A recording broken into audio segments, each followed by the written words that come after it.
Well, it's hard to believe it's already Friday here in Puerto Calero in Lanzarote. The Royal Cup is actually in the penultimate day. Platoon Aviation on top of the table by about 7 points. They're sailing really well, but a big change today. We're seeing over 20 knots, 25 knots at times. Going to a completely different day. Big test for all the teams. We caught up with Juan Villa, the navigator on board the Platoon Aviation. So Juan, what's the weather looking like for today? I think today it could be the windiest day of the event. It looks like roughly an average 20-22 knots from the northeast, so night trade winds, and it will be good conditions again, similar to what we saw on the last event in Marina Rubicon. So here it's been a little bit more different. So we had like medium air days and just a heavy air like that today. And yes, it's been a great event. Everybody's strengthened their spinnakers a bit, have they? Yeah, of course, especially us. We know what's breaking sails, and just making sure that there's no places on the boat where they could tear a little bit the sail, and then from there it goes to a big problem. What was the problem? Was there just a definitive problem that you had? Oh, just going along the boat and seeing what tears them on the hoist, and sometimes just a small hold. Obviously, when it's breezy, the spinnakers don't like to have holes on it. You personally, do you prefer a breezy day? What's your favourite? I think we'll have to be obviously adapt to every day, but yeah, breezy days I think are nice, and for me, it's I find them more fun on the boat when it's breezy than when it's pretty light. What's the particular challenges of your job today then? What's special for today, different? The main thing is just to keep your tablet dry, which is a big thing. But apart from those jokes, is basically anticipate, just make sure that all the calls and all the information that I can give to the crew comes with enough time, because obviously with the breeze things go pretty quick. Tell me about your coffee addiction. Who drinks most coffee in the platoon team? I don't know. I think we'll have to make a contest and find out, but probably I'm one of the top contenders on that. Do you limit yourself? Do you have a discrete limit every day, or do you just think, oh shit? Yeah, no, I'll try to, after when we're out in the water, in the afternoon, don't drink anything. So that's Juan Villa with the weather for the day and a few thoughts on how things will transpire. But we also caught up with Maria, who's our race officer, doing a fantastic job. So Maria, give us the good news. We're going to have a very good win. What's the forecast for the day? It's going to be as shifty as it was before, but stronger. What kind of wind strength? Raceable for sure. We are expecting 22, 24 knots and good conditions. And how have you enjoyed Lanzarote? I love Lanzarote. I really like. I think the course is very open. As we can see from the results, that we can have everything. Good, well. So that was Maria, our principal race officer, loves Lanzarote. Let's look back at the highlights from yesterday.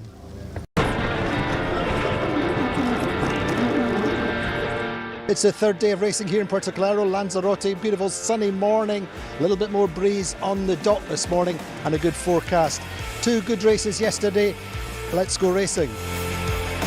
Race number 5, the breeze is probably 13 knots on the start line. The breeze is slightly more to the right of what we've seen in previous days. Very even start. It's all about getting the bows in front early on. Good acceleration with Prevetsa getting clear early. So do Alkedo and Platoon Aviation have a good first upwind. Generally it's the left side that plays. Once again, it's about the ley line to the protector mark. Round the windward mark, it's the lead from Prevetsa. Second rounder Alkedo, Platoon Aviation round in third, Sled around in fourth. Prix is slightly more settled, but down the final run there's a big move out to the left by Platoon Aviation that gets them through into second place at the finish line. It's Prevetsa winning, Platoon gets second and Alkedo get third. Blue skies and sunshine for race number 6 start, about 15 knots on the start line, a very, very even start. In the middle of the line, Platoon Aviation along with Prevetsa. Prevetsa not so good off the line this time, but Sled very good time and distance and good speed. They start to open up early. Trinity lead round the top mark, having gone way out to the right with Sled in second and Allegra third round the top mark. But through the leeward gate, it's a Sled which take the lead with Trinity Racing on the opposite mark. So around the top mark, second time up, it's Sled with a comfortable lead which they extend. They have Trinity Racing just behind them, but Platoon Aviation in third. Platoon Aviation go out to the left halfway down the run, and that really works for them. They manage to get through Trinity Racing to get second behind Sled, who win their first race of the regatta. Trinity Racing then just lose out to Platoon Aviation for their third, but it's also super close between Crioula and Allegra. Crioula get fourth and Allegra fifth. So the standings after 6 races here in Puerto Calero: Platoon Aviation now on 19 points, second Preveza on 26, third are Vayu on 33 points.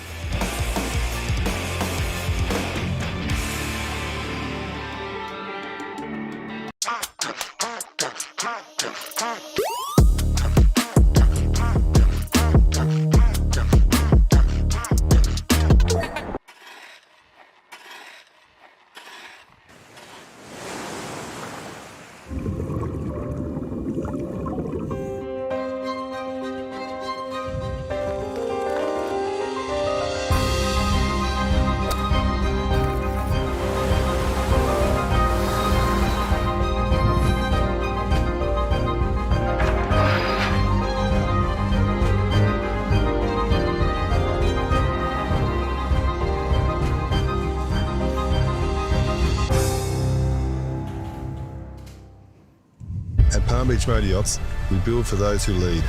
This comes from our history in competitive ocean racing, where advanced technologies and a spirit to win shape our every advantage on the water. We carry those lessons into every motor yacht that we design and build, using efficient and balanced hulls to deliver performance that feels effortless. Paired with meticulous craftsmanship and engineering, it creates a quiet confidence you can sense the moment you take the helm. Palm Beach Motor Yachts, from ocean racing innovation to cruising perfection.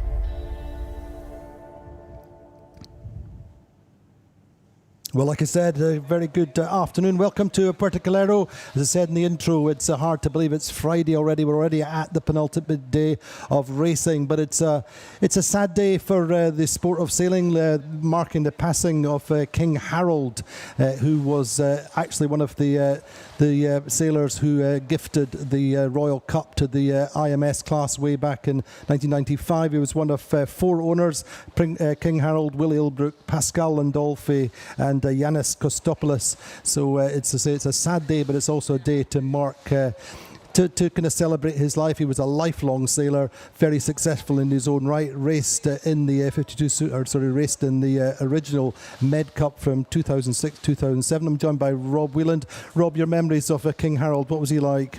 Yeah, that was a modest man, but not shy, on the other hand, to leverage his royalty and his being a triple Olympian for the goods of the sport. So never for himself, but if he could help others and young people and anything that could motivate people to enjoy our sport, King Harold would be your man.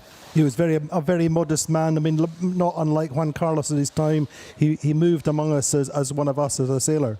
Yes, it was Harold for the crew.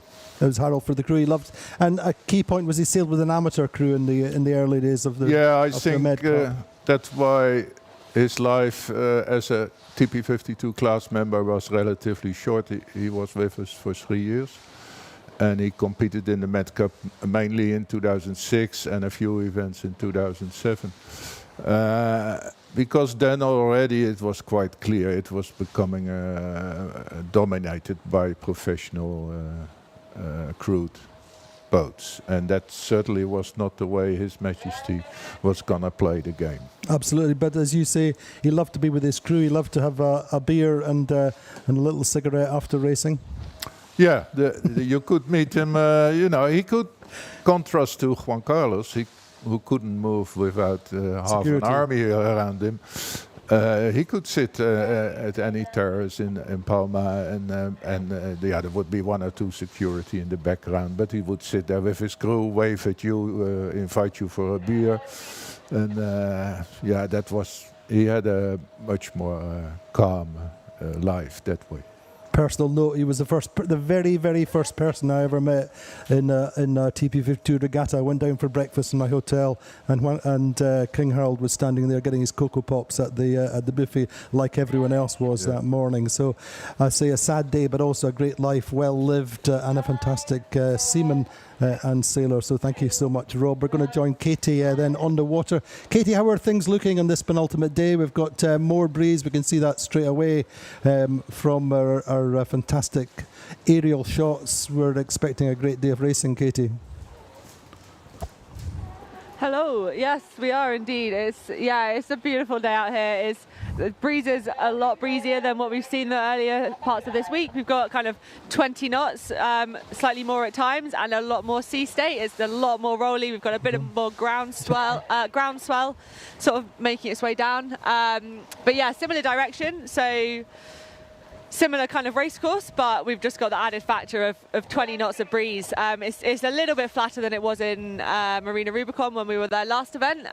So hopefully the teams will be kind of nicely warmed up from that event for a bit more sea state. But yeah, it's going to be a bit of a different style of racing today, I reckon. What was your briefing this morning? What was the weather briefing that you sat in on?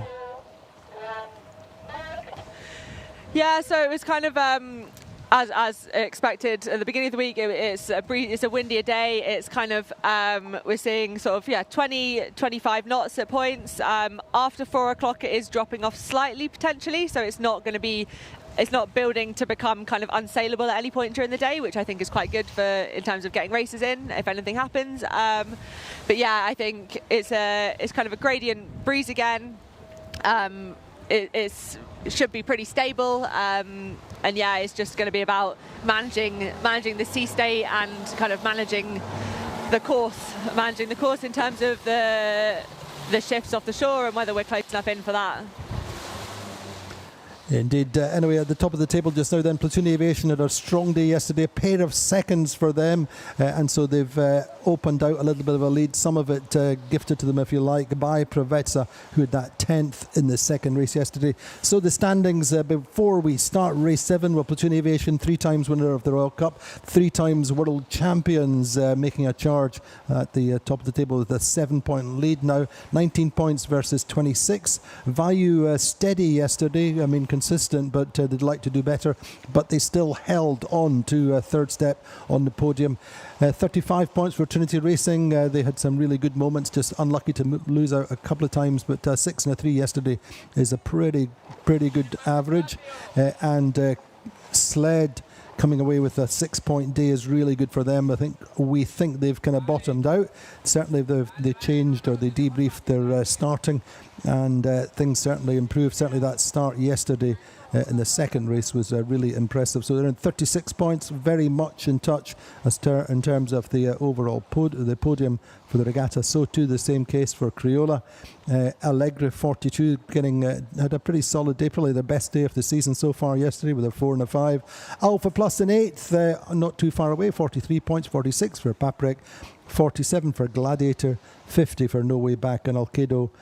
I mean, they had a little bit of a better day, unlucky in the second race, but a third certainly shows what the Italian team are capable of, and they certainly want to get out of the basement today. Robbie, your thoughts on this day? We're at a minute and a half to go, but it's a different kind of day, isn't it? Yeah, good afternoon, Andy, and yeah, it is a bit of a different day. We've obviously got a little bit more breeze, like Katie touched on, but yeah, I think these teams will just want to sort of go through the motions of how they set up the boats in a bit more puff. Obviously we saw a little bit less breeze throughout the previous days in this event, so it's just a little bit about changing modes and potentially little changes in setups as well, Andy. It is really about getting off the start. I mean, Katie, the starts have been so critical in this regatta for a number of different reasons. It seems to be a little bit harder to get back through the fleet, but generally the teams that have started well have done well.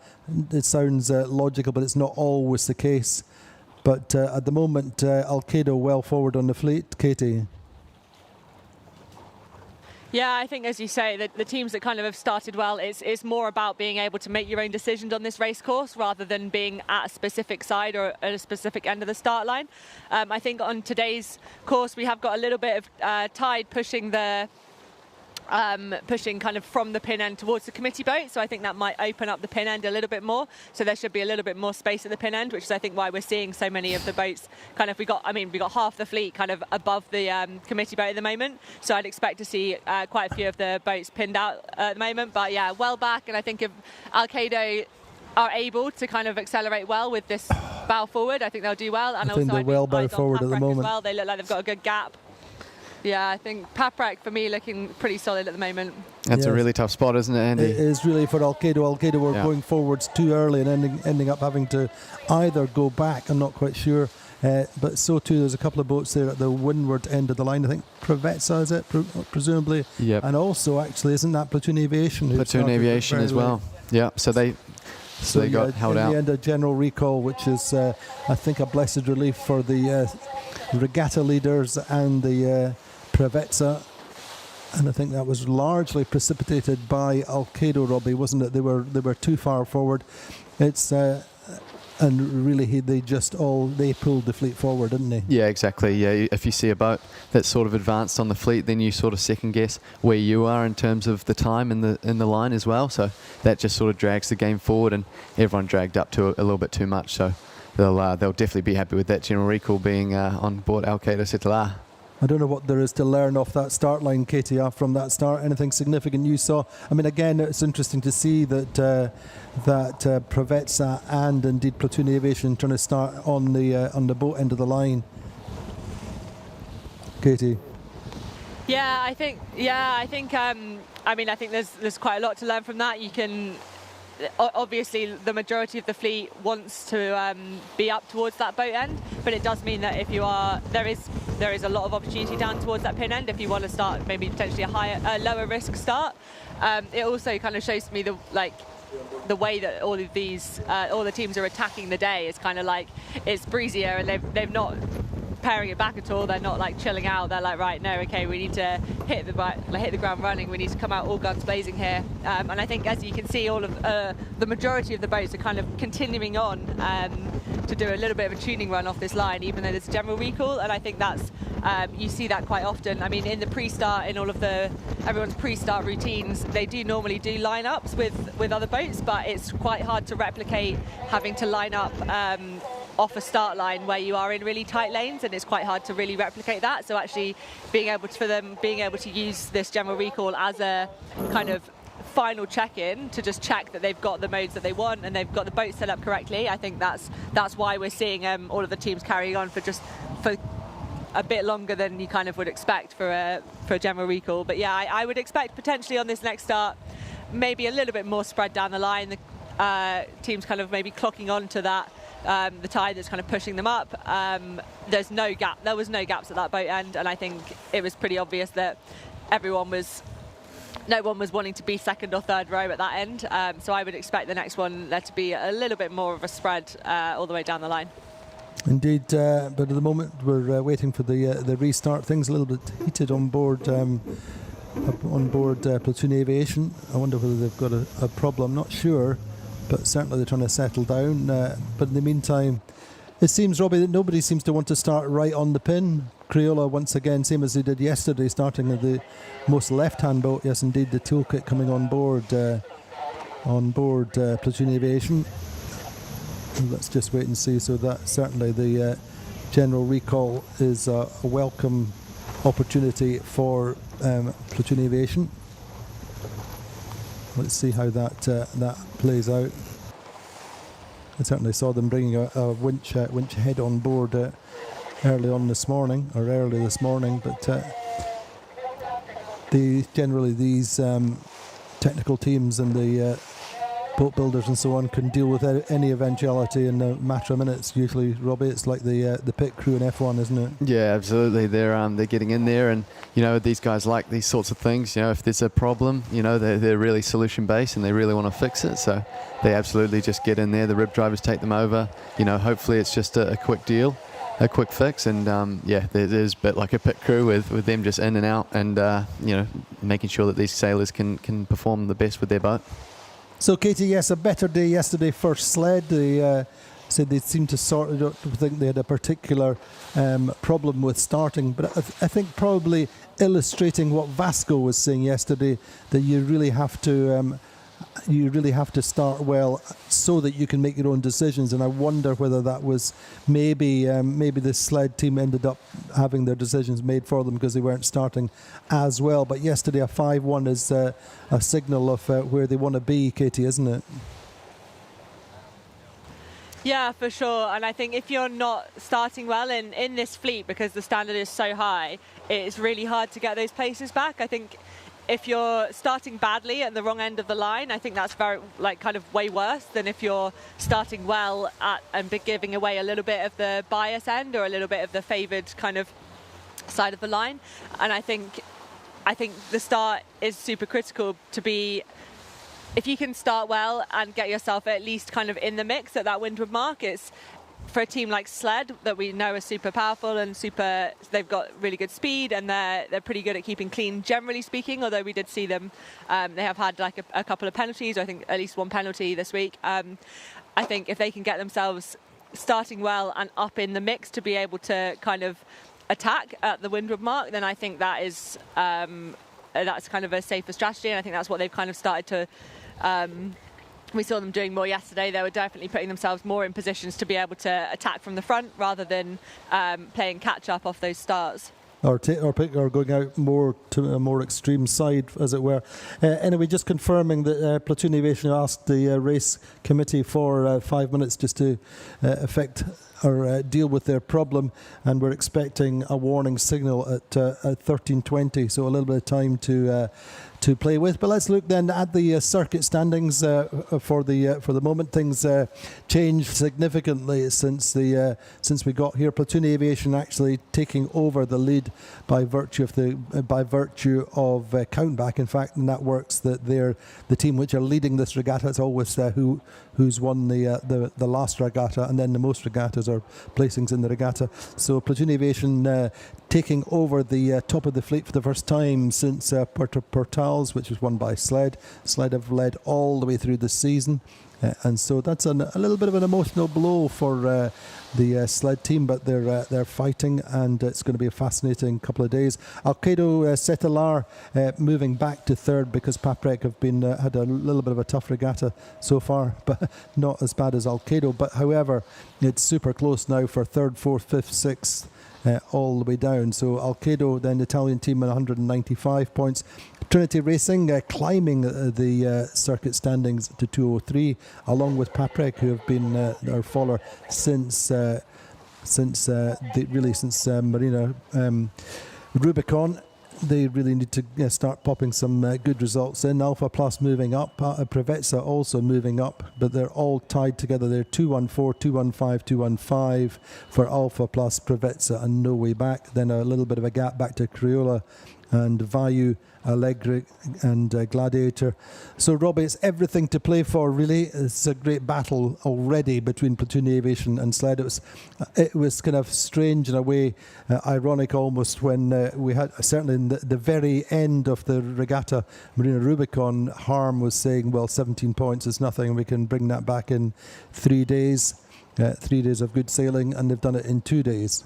Yeah, absolutely, Andy. They've come down to the business end of this regatta, and then also heading into the business end of the season as well. So amazing to see Platoon sort of make up that many points, in such little time. And we talked about they've been sailing away by Sled, isn't it? Very well. Sled, in the first half of the regatta had 21, almost 30 points over the first 4 races. So that has been to Platoon Aviation's advantage, and good to see that they have their problem solved.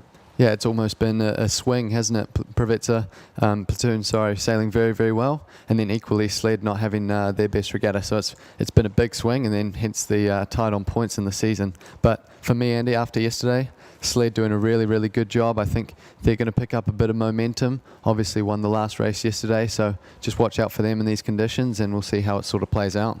Indeed, off the of our fleet here at the moment, and it's Platoon Aviation or Platoon who have won the Royal Cup most often. They've won it 3 times in 2021 in Menorca, in 2023 also in Menorca, and then Valencia in 2024. I think that was the end of the 2024 season, if I remember rightly. Looks like the breeze is picking up all the time, Katie, doesn't it? Yeah, I mean, for a second there, I was actually just thinking, oh, it feels like it's dropped off a little bit. But then I think I'm just sat on the floor of a rib, so that's probably why.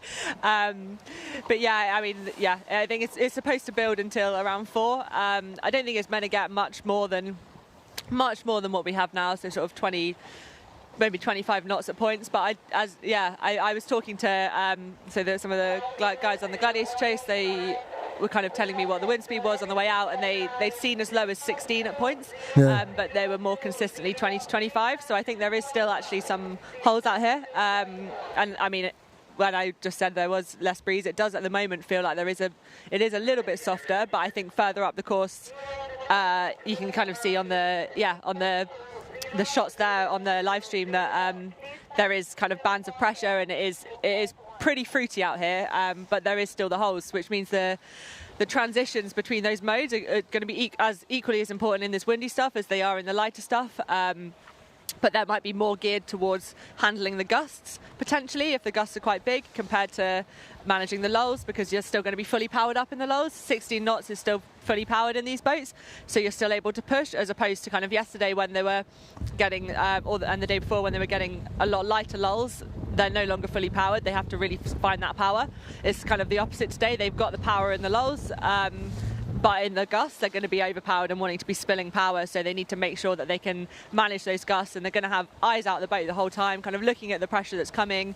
It's relatively easy to see today. You can kind of see, as I said on the live stream, you can see as well, it's obviously a lot easier if you're that high up, which no one is. It would be nice. Phil Clappers. But, yeah, you can see it on the water. You can see.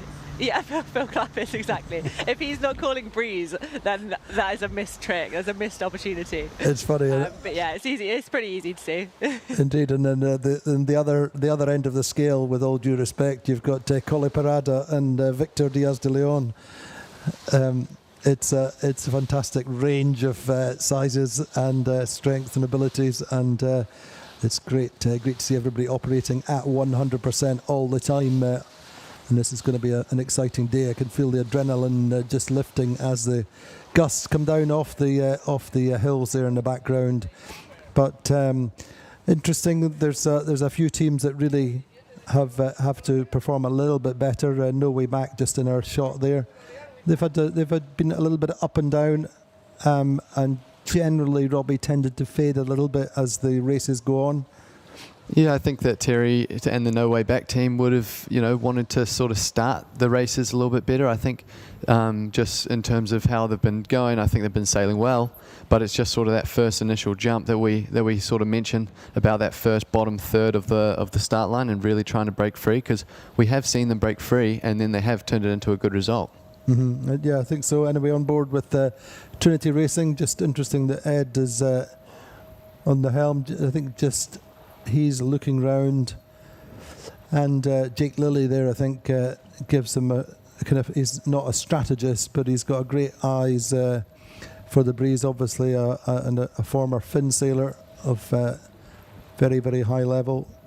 And Andy Axelson there on the pumps. They're just setting up, but they like to keep things simple, don't they? Just try and sail clean and find their own lanes, Robbie. Yeah, they do. I think that's been definitely what they've been doing in this season so far. And I actually caught up with Johan Bahn there, the navigator on board, Swedish navigator, and I sort of asked him how the vibe is with the team. Obviously, they're a new team to this circuit, so he was just sort of mentioning that they just get a little bit more comfortable race after race, and I guess it sounds cliche, but the more comfortable they are, and especially the more comfortable Joachim is on the helm, then they can sort of turn that into sort of taking the opportunities a bit more instead of playing the conservative game. That's right. It's all about the boat-on-boat stuff, the close action through the round the marks and so on, and off the start line.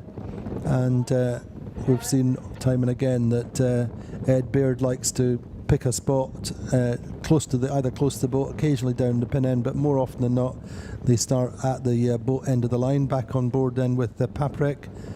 Just seeing Loic Perron there is back on board. He had his back problem a couple of days ago, had missed the last race. However, I think that body can's a bit of a fan favourite, isn't it, Andy? it's a bit of a fan favourite unless you're emptying the bilges off the back of the boat, as it were. So let's cut that and go to an aerial shot with the Alpha Plus. Alpha Plus have kind of blown a little bit hot and cold in this regatta, haven't they? They've had some good ones, won one race, but it's kind of the old story of being inconsistent. 11th in the first race, first in the second race, and then they've struggled again to get into the top third of the fleet. But massive talent on board, great sailors. Yeah, really great team, and another team that's really sort of bought in and brought together. We obviously know that the Kangs, team leaders, and they have a nice vibe about them on the dock as well, don't they? Quite a team, family sort of vibe, and it's a very really family cool vibe, to see. but at the same time, you've got some fantastic sailors on board. Ado Stead has won with multiple different teams, won the World Championship with RAN Racing, won the World Championship with Quantum, won the circuit with Quantum, sailed with Phoenix before, but I think his longest period he was with RAN Racing and won the Worlds in Miami with them. But he's got great experience and is a very, very safe pair of hands, doesn't get overexcited. Anyway then, just teams starting to look at the start line once again. Any particular changes, Katie, or are we all thinking to start in the same place, do you think? I wouldn't say there's many changes. As I said, it feels like the breeze has potentially dropped a little bit, but I don't think that would change much. It's still very much powered up sailing. There's still a relatively big sea state, but a little bit kind of. I think the teams will have a bit of a time kind of finding modes in the sea state. It's kind of that awkward. There's a bit of ground swell, but there's like a bit of chop as well. So it's going to be like quite ploddy is the wrong word, but you know what I mean when it's like slapping through the waves. So that's going to be a really tricky one to steer through. I think it's going to be really cool. I think watching the downwinds. I always love watching the downwinds when there's big waves, especially with boats like Paprec, who are just the kind of offshore big breeze, big wave masters in the downwinds when there's waves. So I'm looking forward to that. But yeah, with respect to the start, I don't see anything massively changing other than the fact that obviously that last start was incredibly incredibly packed up at that boat end. So I would wonder if they'll try and spread out a little bit more and just give themselves a little bit more breathing space. Indeed, they're on board with Alpha Plus, talking about Phil Clappy's featuring in our latest docu-series or episode that we're making at the moment, which will be broadcast. I think we have 80 different broadcasters around the world taking our 26-minute programs. First one is on our YouTube channel at the moment. So 2.5 minutes to go on board with that Alpha Plus, just settling to find their position. I mean, and you've also got Craig Monk there on the pumps. He's no slouch, Robbie, is he? No, another great New Zealander as well. So always shout out to Craig and the Kiwis on board. But yeah, no, there's a lot of experience. I mean, whether it's on the pumps or whether we're talking about the guys who are calling the shots and doing the tactics. So imagine, I mean, all esteemed sailors and the performance that they get out of these boats is incredible. This is my, until now have been my slow burn team staying under the radar. I had a long briefing this morning. Anyway, and they really need to maintain their consistency. A minute and a half to go. We're really set up on the line quite early for everybody, aren't we? Yeah, that's right. And just before that, I saw everyone, doing lots of jibes and sort of tacks to sort of find their position. It wasn't a very processional one out to this, right-hand side of the start box, but a bit unconventional. But it looks like all the teams are lined up pretty well now. A minute and 10, a minute 20 seconds to go. We're setting up early. It's all going to be about time and distance to the line, and what a fascinating start, Katie.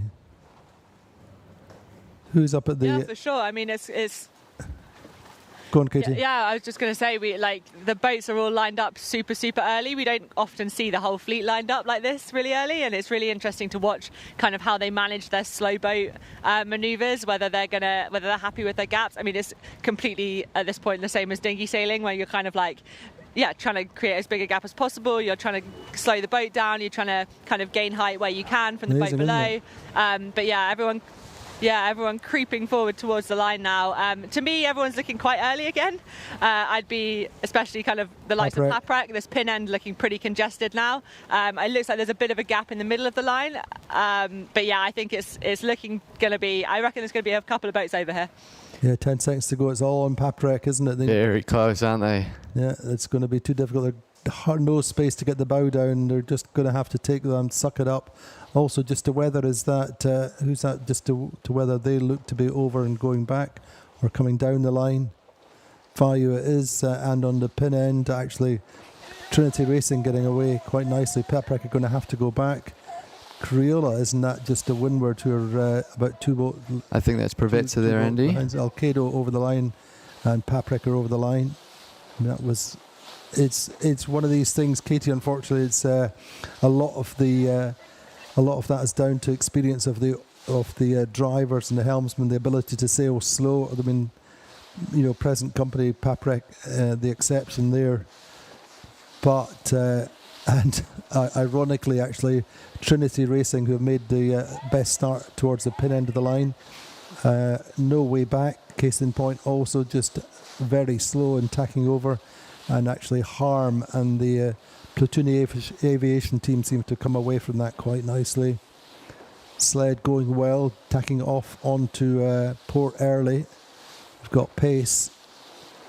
Yeah, they had a really nice lane, didn't they, off that start line? Well, and they do now. They're holding that lane. Seem to be wanting to get out to the right this time, Katie, perhaps. Sled going that way and no way back, and also Platoon Aviation. Yeah, I think that right-hand side is looking favoured. I think for me, the left-hand side potentially might have a little bit less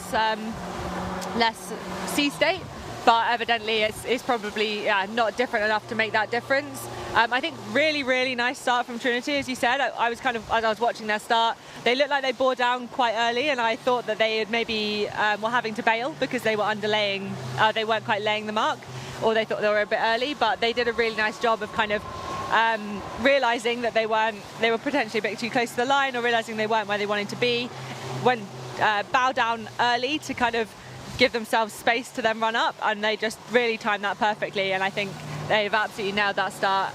But yeah, the whole fleet now pretty much, apart from Alkedo, I think, who started over the line, whole fleet now on port, heading out towards that right-hand side of the racecourse. Indeed, and bow number 3 there, the black hull of Trinity Racing settling down on port, our early leader, along with Provezza. In a nice position as well to tack into, Andy. I think they got most of their competitors just to lure to them, so now you can sort of just look under the boom, see everyone there, and then you just focus on boat speed and really try to get the most out of these waves and try to really work it. You can see a nice shot there. They've just got all the fleet sort of locked away, don't they? They do, and they have the option if they need to just sail a little bit faster, but it's certainly quite choppy, and as Katie said, some groundswell underneath the chop. It's not easy for the helmsman, and again, this is a sea state and a breeze that experience and the good helmsman, the best helmsman, will profit today, Katie, isn't it? Yeah, for sure. It's so much about like feel in this stuff, and also kind of finesse. It feels like a weird thing to say, because it's kind of like a day where it feels like finesse is almost out the window when it's this windy, because you just imagine it just being like really brute forcing it through, but actually finesse over the waves and kind of almost as little input as you can, and really just trying to let the boat sail itself, and really trying to make sure that everything's working together. So you've got the jib, the main, you've got the steering, like all of those things are all working in unison, just to really let the boat breathe and let the boat kind of do what it needs to get over this sea state. Indeed, I recall in Marina Rubicon sitting in the Quantum briefing, and for much the same kind of conditions with this swell chop and kind of fairly strong breeze, and that was exactly what James Line was saying. But here we have a port and starboard with Platoon Aviation and Sled, and it's going to be pretty close. But Sled tack into the lee bow and force Platoon Aviation off. They don't mind getting close to each other, these two teams, do they? I mean, we keep talking about their little... They don't mind, but as long as Platoon's on top, if you're in Platoon and Sled's on top, but it's Sled are looking good at the moment. But I think probably Sled not too unhappy with their position just now. The breeze does seem to be up and down, Katie. There seem to be some quite noticeable holes or streaks, as it were, and maybe Platoon just going awkwardly across the waves there, Robbie. Yeah, it looks like they are. I mean, there's such difference between starboard and port on how you sort of want to play the waves. Katie touched on sort of the finesse in driving over them, but I think there's a lot of difference between which board you're on and which mode you really want to sail. So it seems like the guys who are sailing on starboard look quite famous because they're sort of not having to punch into those waves, but then equally they need to get back onto that port tack, right? They're going across them much more, which means that the bow's falling off as they come across the wave, and it's a kind of fishtailing across the waves. Anyway, for the moment, it's Platoon Aviation look good there. A little bit of a lefty perhaps for them. But Crioula going well according to our tracker. Yeah, looks like they're nicely out on this left-hand side, and it looks like they're on starboard as well, and they've really wound up. So I'm not sure if they're in a huge righty wherever they are, but yeah, going really well. Both them and Alkedo really out to that far left-hand side. So keep an eye on them, although we do have our front runners sort of in the middle of the pack here. We do indeed. Katie, what's your thoughts? It's a nip and tuck at the moment between the Platoon Aviation and Sled. Platoon coming back quite nicely on the starboard tack, quite high, quite fast for me in that image. Yeah, there's a lot of tacking going on. There's a lot of I think clearly it shows that it's not compared to potentially in Rubicon where it was like really kind of top end conditions. Yeah. This is very much still raceable. It's not really survival. The teams aren't afraid to be putting tacks in. If it was really on the edge, they'd maybe be thinking about minimizing maneuvers, but Sled and Platoon really not kind of affected by that. At the moment, Platoon's angle looks quite high coming back, but I mean, looking at the tracking and kind of just looking across the water, it is kind of always changing. Crioula out on this left-hand side, which is where I am, they seem to be kind of getting a little bit of a lefty, which would be really strong for them when they tack back over, if that holds. So yeah, I mean, it looks like there's kind of plenty going on, and it's very different depending on which part of the course you're in. So I think it's just going to be about whatever pack you're in, whatever part of the course you're in, you need to be winning that, winning those battles, winning that pack, so that you're then kind of up in the mix at the windward mark. And for me, Platoon Aviation winning the battle on the right side for the moment against Sled. Really sailed nicely the last few minutes, Robbie, haven't they? Yeah, they have. Really, not surprised, but amazing to see that they were so close to Sled. Sled doing a lee bow before that, and then they head just a little bit further out to that right-hand side and pick up a lot. So really indicating to me that it's really shifty, and you just get sort of a vein and you just sort of ride it out, right? I think Platoon had a little bit of a righty, and just we could see as Sled were going across those waves, they just weren't getting enough power, and just losing out just a metre or two on Platoon Aviation. And now Platoon Aviation now have a boat between them and Sled. Trinity Racing going nicely from their start. No Way Back going well. But Pravetsa, unfortunately, down deep in the fleet, really, for the moment. Yeah, they are. They were sort of just stuck at that pin with not much room to work with, weren't they? So, yeah, they didn't have the nicest start, and they're sort of having to take sterns and on the knocked board. So, but yeah, they're sort of in that pack. I'm just looking at the 2D there. You can just see the boats on the right really starting to wind up, Andy. It's starting to wind up, and it's certainly a little bit of a righty in that breeze. I'm not sure whether it's going to play out as well as Crioula hoped. Certainly they were looking famous about 3 or 4 minutes ago. Now going back on a bit of a knock, I think. Now whether they stay or go back to the left, we shall wait and see. Likewise, Alkedo, Cameron Appleton and the afterguard on Alkedo trying to work this left side for the moment. Yeah, certainly out, and they seem to be nicely pressured. certainly out this left-hand side, and it certainly looks like they've got a bit of pressure. So we'll see how they sort of come back. I mean, they're trying to pick it up, aren't they? Really trying to find that mojo and really find their form in this event. But it's certainly not easy. All these little things to deal with, the sea state and the puffy breeze. Yeah, there's been a lot of changes, haven't there? Indeed. Anyway, just watching how things play out. No Way Back have done well from their position, Katie, haven't they? They've stayed out right after that start. Yeah, I think No Way Back have done a really good job of kind of getting to the edge of the group, which means that they've just got a little bit more options, a little bit more able to make their own decisions. What I think has been really interesting watching actually is you kind of you can see the characteristics of the different tacticians on some Absolutely, of the different boats. So you look yeah. I'm comparing Trinity and Crioula, for example. They actually quite often have very similar starting kind of tactics. They kind of all be on the other side of the course from each other. And they. Yeah, exactly. And see Crioula, I mean, one of their kind of MO quite a lot of the time is starting off the pin and carrying out to the corner and kind of keeping to really to the edge of the course, whereas Trinity, they kind of also like sometimes being kind of on the edges of the line, but they always kind of quite often make their way back to the middle of the course and kind of are kind of more confident and more keen to be kind of putting more tacks in and playing all of the smaller shifts. So it's just super interesting for me, like the different strategies that they have on the upwinds is pretty cool. And Vasco's strategy, I mean, he's always on the move, isn't he? But he's got a great feel. I say between him and Jordi, they have a great chemistry, and the chemistry's improved, I think, in the second half of this season, as Vasco was saying in that great interview yesterday. I think they really feel in tune with the breeze, and as much as anything, Vasco's never happier than having Terry to leeward and in his hip pocket.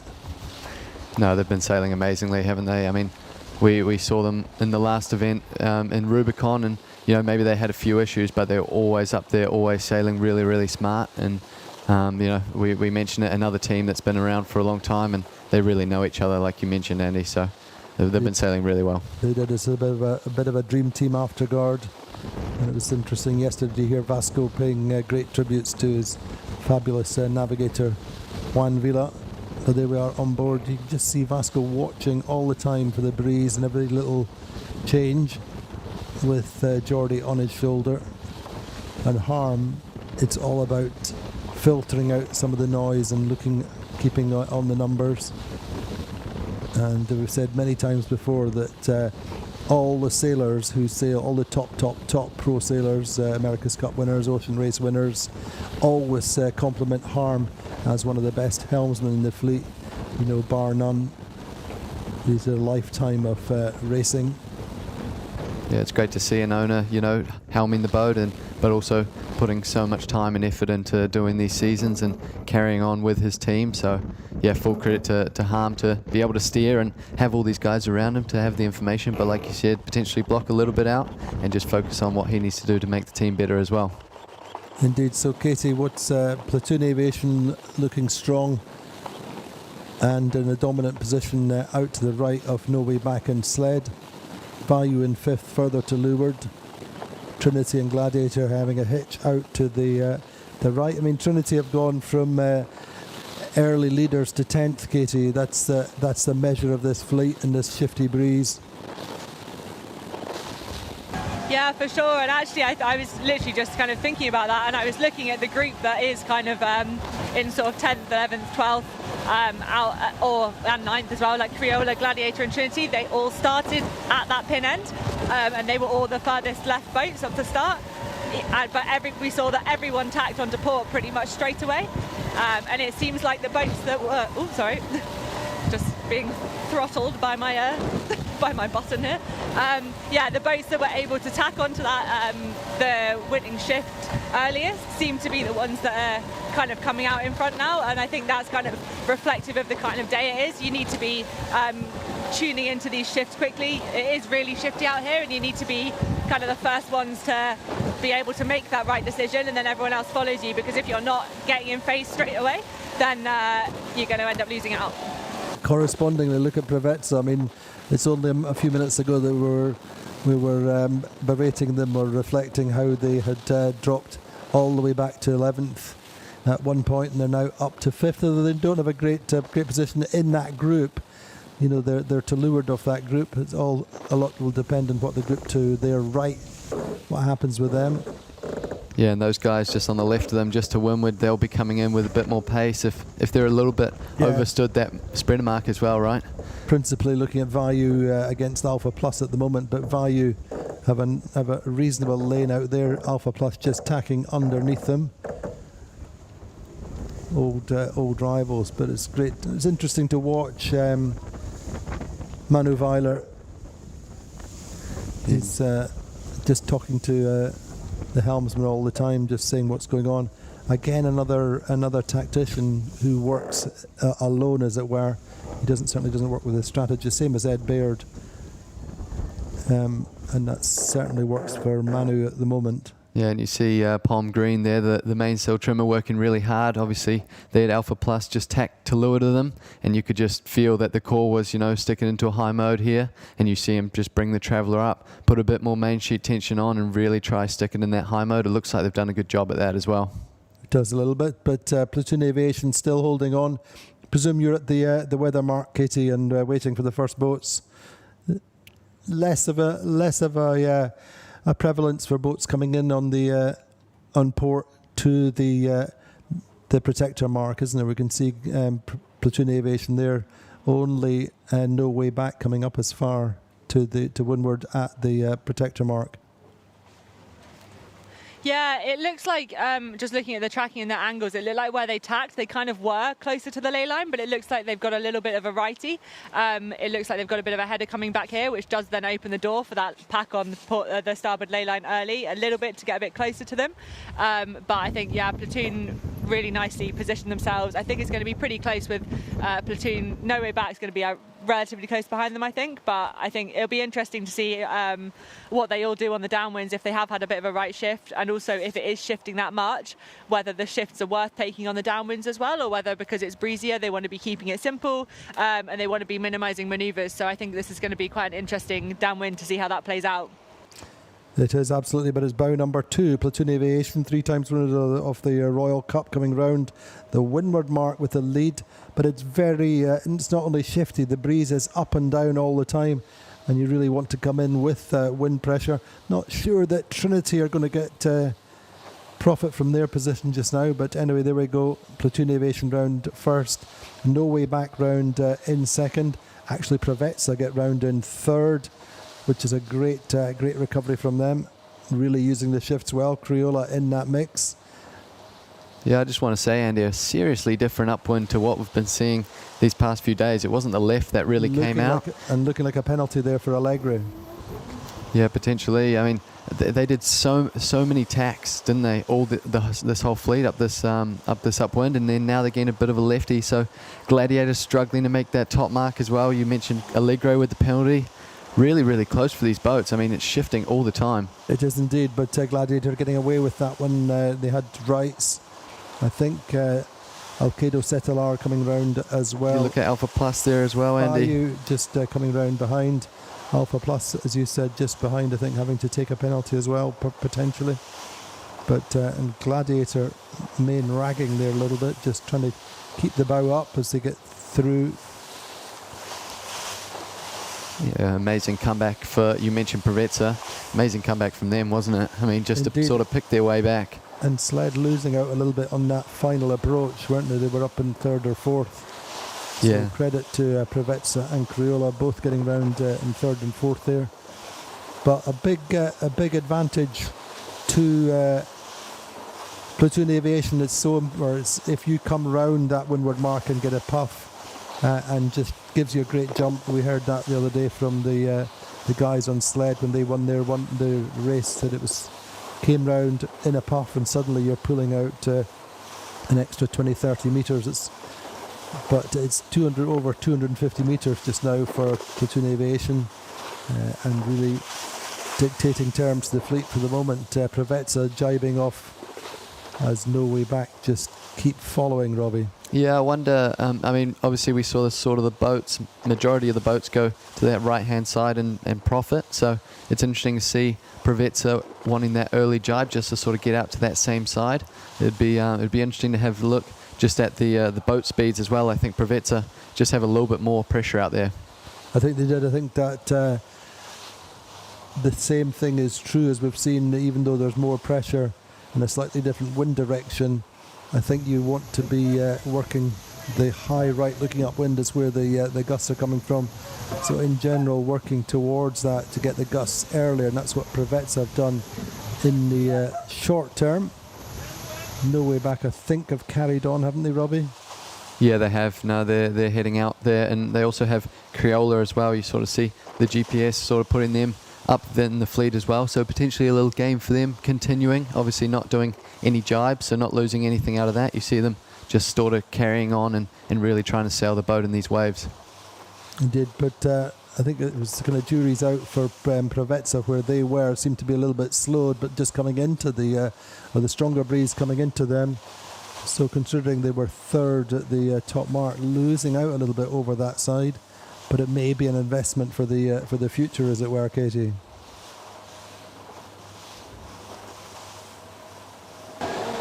Yeah, for sure. I mean, the breeze is quite up and down over here. I mean, there's quite a lot of the boats similar to yesterday's downwinds. Actually, we're seeing quite a few jibes down the middle of the course. It feels to me kind of like a bit of a day of the middle of the course is a little bit safer. You don't want to be going all the way to the edges. You want to be playing the middle a bit. And it looks like the downwind strategy is kind of the same as the upwinds in terms of kind of driving back to the middle where you can, really linking together those pressures. I think that's going to be super important.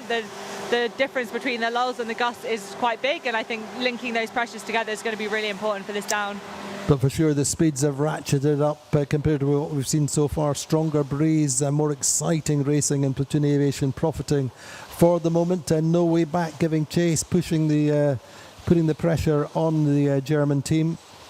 And going really nicely there, Robbie, aren't they? No Way Back. Yeah, beautiful conditions for these boats, and it looks like No Way Back's absolutely flying, and they definitely look like they have caught up a little bit to Preveza, so potentially an early gain for them. And with Platoon being in the front runner, we saw them do the downwind attack in the previous yesterday. They won't need to do that same sort of attack, but I'm sure they're still trying to grow that lead, Andy. They are trying to grow the lead, and you can just see, really, credit to them. Look how the strand of breeze was right behind them. Just Vasco and Geordie just picking the channel of breeze that's working for them best. They're running downwind with it. You can just see it. Inside, then Preveza actually have probably gained a little bit on that early jibe. I'd agree. Coming back, but nevertheless on board with the big powerful grinders doing their work. Vasco just telling everyone to settle down. A little bit of acceleration nearly went out the back of the boat, Vasco, but he's grabbing himself a water as well while he does it. Yeah, it's not unusual for Vasco. And then Geordie there at the very, very back of the boat. Victor Mourinho there, the runner trimmer, and the other grinders there at the back of the boat. It's just flying through the water, isn't it? I mean, running with the swell, it looks amazing for these boats, and it must be it must be awesome to be on board just flying. I mean, they look like they've, got caught up a little bit potentially from Preveza, but man, it'd be fun to be out on the water right now, Andy. It would indeed, but especially on Platoon Aviation. But for all that, it's Preveza who are second just now, and chasing Platoon Aviation on the overall standings. 8 points behind at the moment. Sled moving up to third on 40 points. So things moving in the right direction for Sled, for the world champions, winners of the first 2 regattas of the season. 3 regattas in a row, finished or won the final regatta of 2025 in Porto Cervo. But it's great to see Preveza doing better, and they have the mojo back. I'm just starting to see, Andy, the fleet sort of spreading out a wee bit as well. We sort of see the distance in between 5th and 6th is a lot, and then equally the distance between those boats after 6th isn't actually a lot. So just sort of coming into 2 groups, aren't we? We are indeed watching now as Platoon come across their three chasing protagonists just behind them, coming across on port. The others coming down on starboard. Platoon Aviation going beautifully, Katie. What's their plan from there? What's their strategy? That is a great question. I think, do you know what? I don't actually know. I think it's super shifty. I think I would probably be thinking about making my drop as simple as possible. So if I'm on the lay to do a left turn, I'd maybe be thinking about doing a left turn. They've got a bit of breathing room to be able to kind of like pick whichever gate they want. But I think I'd be making it simple for my manoeuvres on the drops, but these guys are obviously professionals, so they don't need to be doing that. And then I think it would just be kind of like loose covering upwind for me on the around the marks. You choose your mark, wherever your closest competitors go, you then just kind of loose cover them. I think for the moment for Platoon Aviation, it's sailing with the breeze they've got, watching, as you say, the next gust, using that, and I think at the moment sailing their own race. And the other point, Katie, that you made, I think 100% is keeping it simple, going for the early drop, especially when you blew up 5 or 6 kites in the last regatta. Juan Villa confirming they've strengthened their spinnaker armoury, and but nevertheless they don't need to push too hard. But that's a 345 metres is even in this breeze, you could call that comfortable. Yeah, absolutely. I think they definitely want to sort of shut down that race. What they have going for them as well is that the 3 boats behind them they're sort of all on the same ley line, so you can almost expect that they'll take this left turn, which is what we're seeing Platoon do now. So if you have that in the back of your mind, you know where the competitors are most likely to go, then you can just take that one. Obviously they have to choose first, they take that one, and then they'll be in front of the other boat. So you're always just sort of looking at where the competitors are if you want to shut down the race and really try and make a decision on that as well. Indeed, I know they are quite comfortably going around that right hand mark, looking upwind. And as you say, Robbie, the key thing, or one of the extra good things for them, is the 3 boats behind will be engaged going up the beat. There's an option for one to break away from the other 2, whatever, but they'll be having their own little battle for second, third and fourth as we watch that. And then Pravetsa go for the late jibe into the left hand mark, looking upwind. Not the best of jibes. Correspondingly, No Way Back going for the earlier drop, going for the right hand turn. Pravetsa going for the left hand turn. And in the middle, Sled just setting up to come right round on the stern of No Way Back. Yeah, fair enough for Pravetsa to sort of choose that other gate mark. They would have been really, really tight with No Way Back if they went with them, wouldn't they? They would indeed. And they've come round quite neatly. I think probably No Way Back just got a little bit more pressure on that right side and sailing into the earlier pressure. Crioula just coming down, have lost a little bit for the meantime. Yeah, I think it's tough also if you do take that left-hand turn like we saw Platoon, No Way Back and Sled take. You are actually turning right into the swell, so it is a longer turn and it does really slow the boat down. Fortunately for Pravetsa, when they did that late jibe, they were jibing in with the swell, so it just gave them a little bit of relief, and then equally when they turn up and do a right-hand turn, it just sort of helps them as well. So something to think about as well for these teams. Indeed, Pravetsa taking second, or holding second for the moment, No Way Back, so split for them. Sled in a fairly solid fourth for the meantime. The course has been shortened slightly. The wind, so the windward mark is 1.9 miles. It was 2.1 miles at the start. Breeze started at 0.20 and it's now at 0.15. So Breeze has moved right a little bit since the start of the race, and corresponding a little bit cloudier, Katie, by the looks of things. Yeah, there's definitely a little bit more cloud cover coming over now, especially kind of over the land. It's pretty dense, yeah, and a pretty dense cloud cover.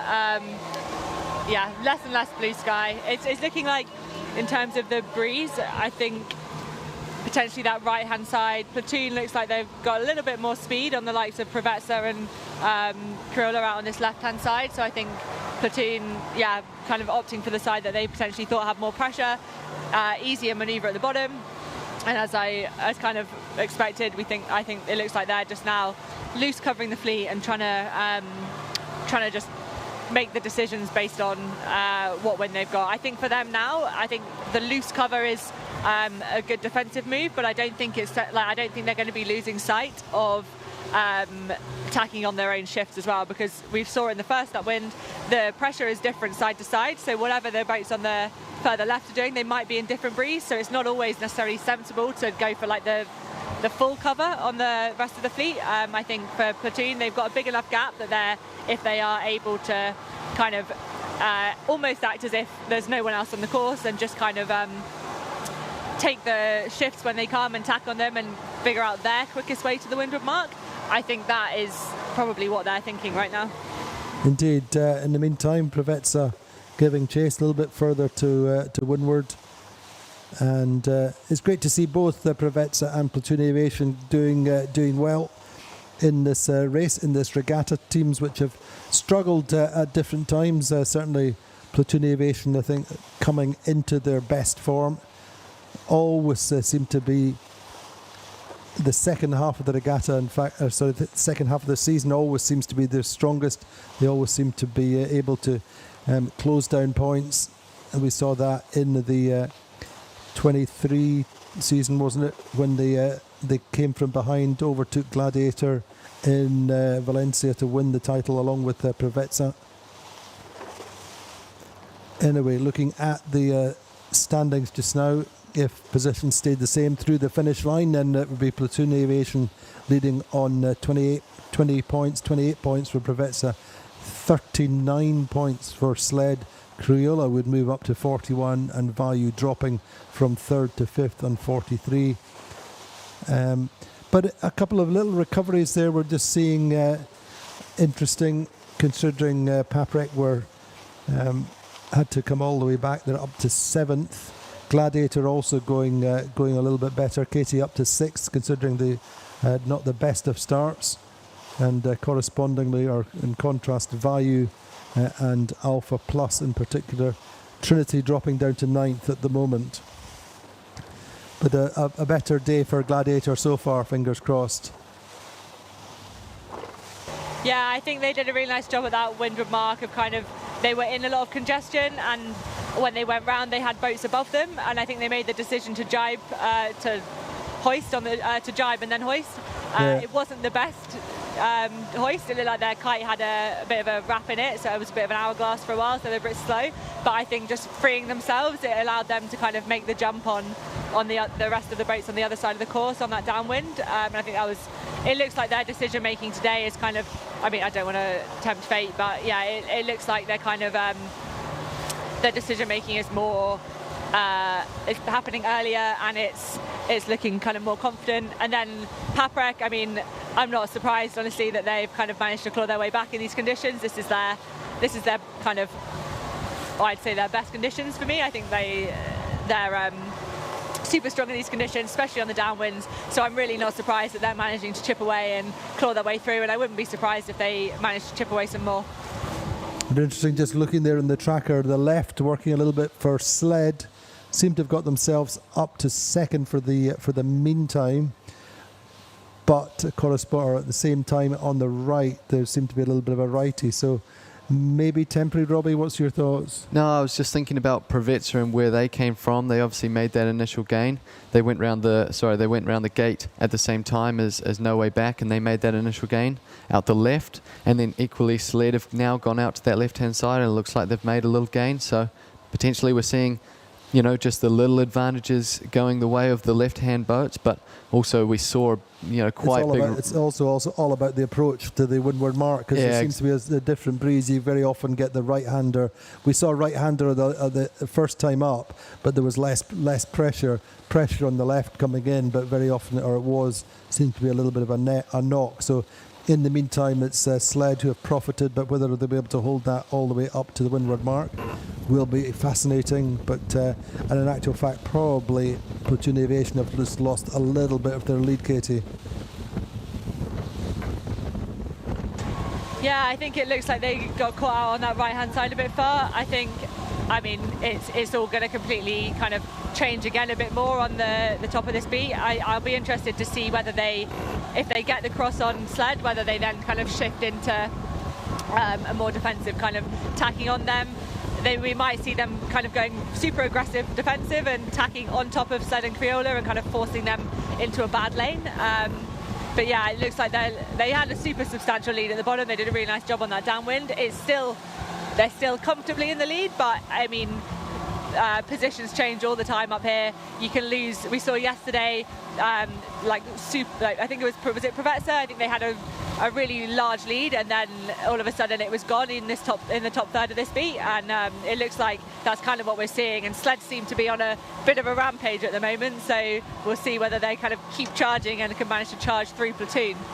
Indeed, at the moment, Platoon probably looking to be a little more defensive, as you said, Katie, and come across and just keep between them, between sled and the windward mark. But also, let's keep an eye out on No Way Back out on that right side.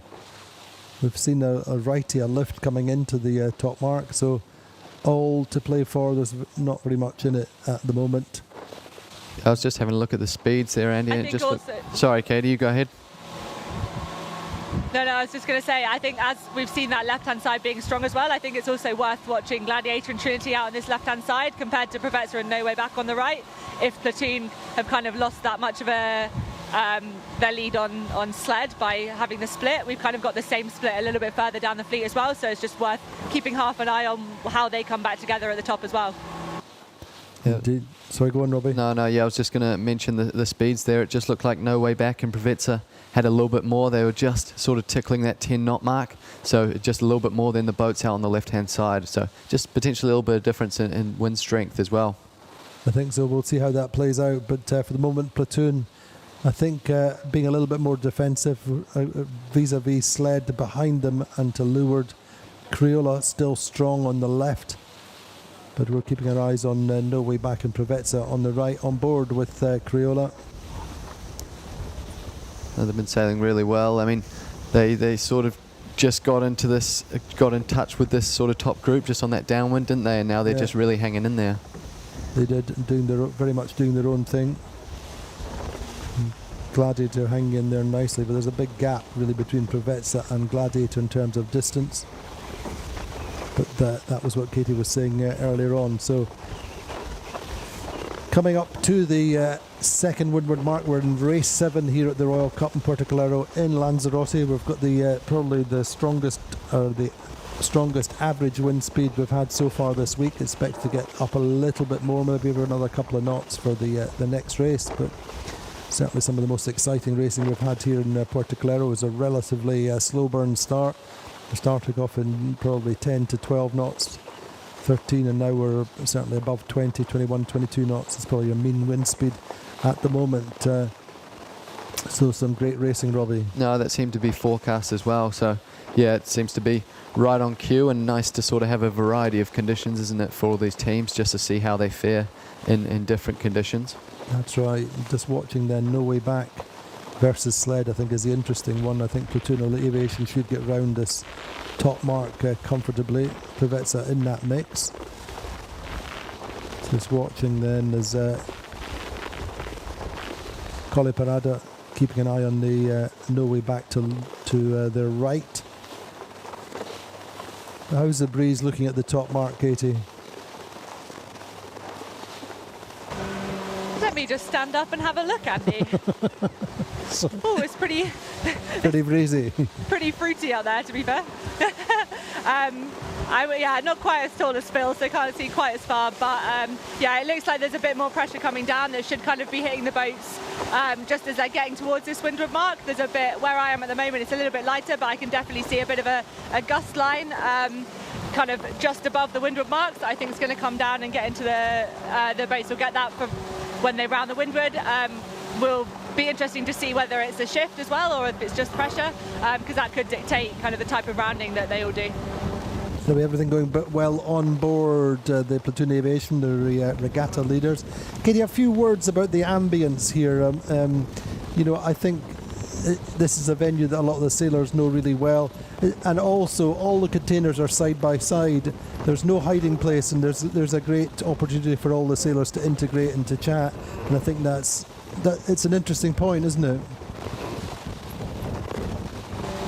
Yeah, for sure. It's actually kind of like a perfect venue in a lot of ways. Like the containers are all super close to the yachts, so everyone is in a super condensed area, and you have to walk down past all the containers to get to various different things, and it's really cool. I mean, I spend quite a lot of time down at the containers in the mornings, and everyone's just not only in their own teams, but within, like, in amongst teams as well. Everyone's just kind of chatting amongst each other, like talking about the day, talking about the sailing, but also just kind of talking about life, because a lot of these the guys spend so much of the year with each other in various programs. They might not be on the same team here, but in other circuits, like the Maxis, for example, they may be on the same team there. So there's a lot of there's a lot of camaraderie. There's a lot of it's a really good vibe. I mean, everyone's kind of almost like, everyone knows everyone, and it's a super nice environment to be around. Absolutely. I think that there's no room to sulk, is there? Everybody pulls or everybody lifts everybody up. The great banter. Yeah, exactly. I mean, there's literally no space between the containers either. So even if you wanted to try and sulk, you couldn't fit.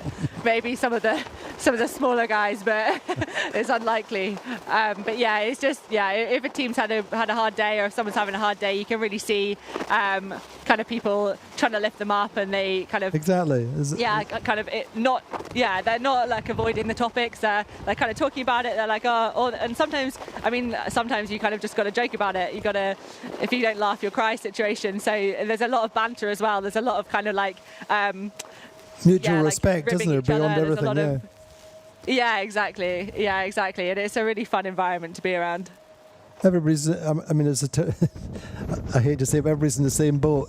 Everybody's doing the same job in the same, circuit, and everybody knows each other really well. And if this is, from that point of view, it's a great venue. And platoon aviation. Yeah, for sure. There's some sulkers on board the platoon aviation, and there's no chance of that at the moment. This is well deserved, and particularly as they had such a tough regatta in Marina Rubicon. And we're coming around the top mark with a really comfortable lead in the end.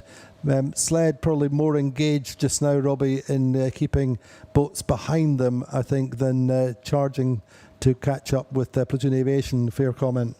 Yeah, they did well to sort of get back up into the fleet, so to get back up into second, and they sort of played that top third of the beat really, really nicely, obviously sort of shutting down their race with no way back, and then equally the two boats who are pretty close to them as well. So nice job just to get up to second, and then they'll really be on the defence, because I think Platoon are really trying to run away with it.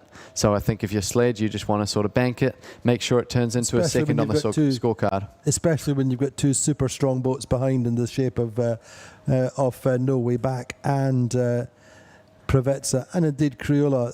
They're really, they're having a great match behind. So I think Sled are a little bit more, need to be on the defensive coming down this final run, Katie.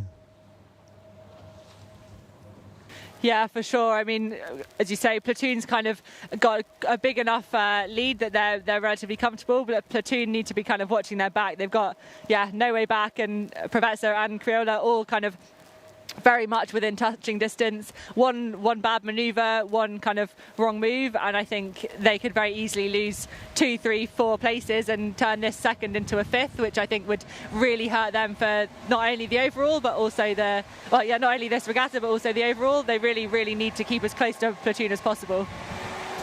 Anyway, that's a good lead, Robbie, isn't it? No, it is, absolutely. And just having a look at that drone shot, I mean, the distance in between fifth Crioula and sixth completely. Is just amazing, isn't it? Isn't it? But it's all, I mean, it reflects the way this race is playing out, isn't it? You have these groups, but Gladiator comfortably clear of that group in their own right. Meantime, that little battle between Alkedo, Setelar, Paprec, Allegre, and Trinity, that's a pretty pretty tough, tight little cluster of boats there, isn't it? Yeah, it is. They're really, really compact. I mean, the difference between being so spread out and sort of having your group, and then how tight that group is as well. And you sort of almost see the starboard tackers as well, Alpha Plus, Vayu, really trying to get back into this race. It looks like they're very close with the pack also. Indeed, there's battles going on all the way through the fleet. But that's 40 odd seconds that Platoon Aviation are ahead. It'll be interesting to see what the time of Gladiator when they go around the top mark, the time in between Crioula and them. Yeah. I haven't seen that in a very long time, especially in this fleet. It's fine. On board with Allegra then for the moment. Andy Soriano doing a great job, just trying to keep the nose up, keep the high mode under a little bit of a squeeze from the Swedish team, bow number 3, Trinity Racing. And then equally, Allegre got Alkedo Setala right behind them, so you just see them now just down to leeward. So yeah, very, very tight. I mean, just threading their way through the exactly the fleet coming round the top mark. In 8th, they'll be fighting as hard as ever, trying to get Alkedo on this final run. Looks quite fruity at that top mark as well, doesn't it, Andy? It does look quite breezy. John Kostecki there, the tactician. Andy Hemmings, the trimmer there, setting up. They definitely, had better results and were sailing better yesterday, weren't they? So yeah, but the margins are so small, and it's just a few meters here and there. One little missing one tack or missing one position, one cross can suddenly you can go from 4th to 10th or whatever. But Platoon Aviation going nicely down this final run. They have Provezza there to starboard of them and quite a long way back, and there's this battle's going to go to the finish line, isn't it, between No Way Back and Provezza and Sled? Yeah, absolutely it will, and also Crioula just trying to hunt down as well. It's not obviously good to be behind boats, but then if you have a lot of distance between yourself and the boat behind you, then you can just really go for an all-out attack. So I think that's what Crioula will be doing. These boats will certainly be trading jibes and really trying to get an upper hand as they come down, but it would be very, very tight for sure. Anyway, Gladiator kind of a little bit of kind of splendid isolation for them under pressure from nobody behind Katie, but they've got a little bit of a jump to get forward to Crioula. However, I think they'd be happy with the 6, wouldn't they? Yeah, I think for sure. At the moment, I think it's just about building confidence for them, and I think it's about kind of really understanding their, as I said, with kind of like a bit of a newer team for this season, a newer afterguard. It's really trying to figure out how they all work together and how to get the most out of the boat and how to get the most out of each other. And I think this will be, it's really important for them to get kind of, to keep chipping away and keep building that confidence and keep learning from these races. It is kind of mad looking at the course. It's like there's 2 different races going on. We saw the windward mark with the front 5, and then it was like basically a whole other race with the fleet behind them. It was super interesting to watch. I was kind of like looking behind me like, oh, what's happening here? But yeah, just looking at the front group, Platoon very much looking like they're pretty comfortable. It's almost like dominoes, one of those group jibes, and then the rest of them kind of all follow suit. I think they're just trying to really stay in phase with the breeze, stay in phase with the pressure, link the pressures together. But it's really trying to make the gains where they can. And I think if someone has a bad jibe, for example, there's a lot of pressure on the jibes, because a bad jibe, I think, could really give away the meters that there's no meters to give away. Looks like Crioula and Provezza are having a real little battle, actually, which I think is going to be very much one to keep an eye on towards the finish. I think there's going to be some kind of trying to outmaneuver each other. But yeah, I think, plenty of battles there, and then we can have a short 30-second break, and then we can go back to for the second heat. I think it's about a minute and a half, actually, Katie. Chance to draw breath after the. I was being generous. Yeah, fair enough. A chance to draw breath after Preveza, but at the moment Preveza have got a little bit of work to do to get back into the top 3, top 4. Crioula have done well coming down this run, but it's super close really, all in all, between Noe back, Crioula, Preveza. Meantime, Platoon Aviation are fully launched. Absolutely, doors to manual. We have liftoff on the Platoon Aviation. Quickest, doing 18.5, 19 knots compared to Sled, who are a little bit slower on that left side. But it's a battle of the left to the right there. Sled and Noe back on the left looking downwind. Crioula and Preveza coming in from the right. Who's going to prevail? And really there's nothing between Sled and Noe back really. No, that's right. Just two sort of split battles, and I think Crioula just got a little bit of a jump on Preveza there. It was interesting to see Preveza did jibe and sort of potentially in a compromised position, and Crioula just kept their speed up and potentially just rolled over the top, and now they're on their line. So a little bit of an advantage for Crioula, and I think Sled are doing a good job of just holding off Noe back. Crioula certainly a quick boat in these conditions, always was the only Vrolic design, and there was the previous Preveza 10 I think, and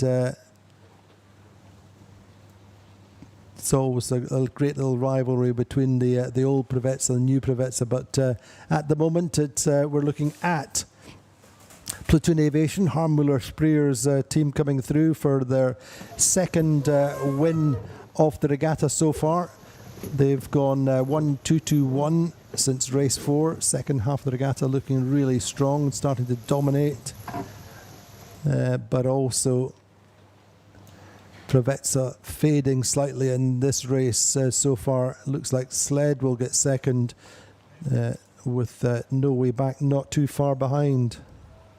Yeah, that's right. They've done a good job just holding them off. So a keeper for Sled, and you know it just sort of narrows up the points even more. They'll jump up for the event points and potentially into that sort of podium spot. So really nice job for them, and a good keeper score of a second there. Indeed, Noe back. I think if they get through for third, that's going to be good for them. And actually, they're really quite close and absolutely flying through the finish line. Peter Harima, we want to call him the local owner driver. He has a house here, and that's a solid result for them. They're in 11th at the moment. They've had a second in 2 races ago, and then a third. So loads of potential in Crioula. I think this is going to be disappointing for Preveza, considering they were second at the top mark, second at the leeward mark. And kind of insult to injury, as it were, with Crioula coming through on that run slightly quicker. It was very much a boat for boat race down that run, wasn't it, Robbie? Yeah, absolutely. It'd be interesting to go back to have a look at the footage after the day for them, just to see sort of where they lost the places, where they lost the boat lengths, because you mentioned it, they came around the top mark in a really nice position, but it was just, I think, a couple things that didn't go their way, potentially jibes, in their manoeuvres, and I don't think they sort of made it stick as well as they could have, so just losing a little bit for them.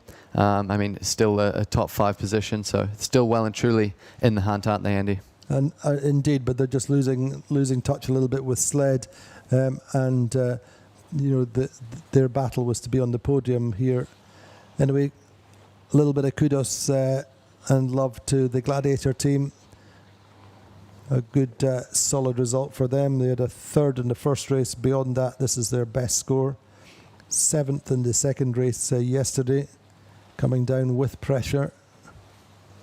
And it looks like this sort of, Katie touched on the 2 races, it looks like this second race has sort of opened out a wee bit, hasn't it? Sort of spread between the fleet. So they were very, very close. We talked about it on the second upwind, very, very tight bunch, and now it's really spread out on this downwind. Look at Tony Langley, he's fighting his own battle, but he absolutely loves this class, loves the fleet. And we did a nice interview with him this morning. My wheel. My wheel. Keisha Prada saying, right, I'll take it, Tony, if you want to break it. He's saying, oh. My wheel. But I think they'll be a little bit happier with that. Anyway, so Gladiator get 6th. Alkedo, I think, will come through for 7th. Moving well. Paprec just struggling to get their kite. There's really don't need to have a problem getting the kite sheeted on. Yeah, it's going to be super close with Sneak Allegra. in there, yeah. Super close with Allegra. They're just going to get the kite going and got a little bit more pace to get through Allegra. Really tight battle between the two of them. And behind that, as it ever was, Alpha Plus versus Trinity Racing. Trinity Racing sailing deep and more directly to the line. Nick Egnott Johnson pulls the bow down, and even then maybe Vayu might have got in there, Robbie. Yeah, they snuck in at that sort of right end of this finish line. So I think they were last going around that top mark. So nice to pick up a little place, but just sneaking in there. And that rivalry with Alpha Plus, that's going to hurt. It's 4 seconds of delta coming through the finish line. Disappointing, I think, for Trinity Racing, Katie. They were up there in the first round and had a great start. But it's all about learning, Katie, isn't it? Yeah, for sure. I think we've seen, there's still clearly plenty of opportunities out here. If a boat can go from kind of, looking really, really good on the first lap to then kind of dropping down 3-4 places on the second lap, it can work in reverse as well. I think they just need to kind of regroup, have a little bit of a break, try and reset, talk about kind of maybe what went wrong, what they could have done better, and the areas for improvement, and then kind of, come back out for this next race. Put that one aside, deal with it in the debrief, learn what you can from it, and just, let's go forward with a clear head and try and really hit the next one running. Indeed, so that's our provisional results. Platoon Sled, No Way Back, Crioula, Prevezza, Gladiator, Alkedo, Allegra, Paprec and Trinity Racing. We're going to almost certainly go straight into the next race, but looking at the circuit standings, we'll do that possibly in a minute, but you don't need a calculator or a computer to work out that Platoon Aviation will have extended their circuit lead, albeit by just a single point. Anyway, Platoon Aviation on 20 points. They're now 11 points clear of Prevezza, who are 7 points clear of Sled. Crioula on 40 points, still very much in touch with the podium. Vayu, that 11th, costing them a little bit, still in 5th. Trinity Racing 10th for them, to move them on to 45 points. 51 for Allegra. Allegra in 7th, getting better. 4.59 is a reasonable set of scores for the last 3 races. Certainly moving in the right direction. No Way Back, 3rd, gives them 8th just now. Gladiator on 9th and 53. 54 for Paprec. Alpha Plus in 11th. Alkedo still in 12th with a 7th place. Room for improvement there for the Italian team. Yeah, absolutely. They would be wanting to sort of pick it up. They got a 3 and a 9 you see there yesterday, and a 7. So, yeah, potentially building in the right direction, but I'm sure they want to pick it up a bit more, Andy. Normally, we wouldn't focus so much at this stage of the season. We're still got a regatta plus 2 races to go. We wouldn't focus on the season standings, but they're so close. Platoon Aviation moving 1 point ahead after that race, ahead of Sled. 157 versus 158. 202 now for Alkedo in 3rd. Paprec in 211. Trinity Racing poised on 213, 218 for No Way Back. Prevezza 220, 226 for Alpha Plus. Crioula in 9th, not too many changes down there in 10th and 11th. Gladiator in 12th, and Teasing Machine unfortunately still anchored to the dock with their rig problem.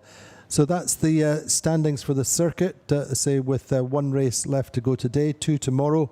We'll take a short break and join us again for the next race with these fantastic conditions here in Puerto Calero.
At Palm Beach Motor Yachts, we build for those who lead.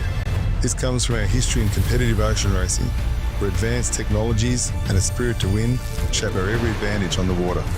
We carry those lessons into every motor yacht that we design and build, using efficient and balanced hulls to deliver performance that feels effortless. Paired with meticulous craftsmanship and engineering, it creates a quiet confidence you can sense the moment you take the helm. Palm Beach Motor Yachts, from ocean racing innovation to cruising perfection.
wonder if there's peace that I could find,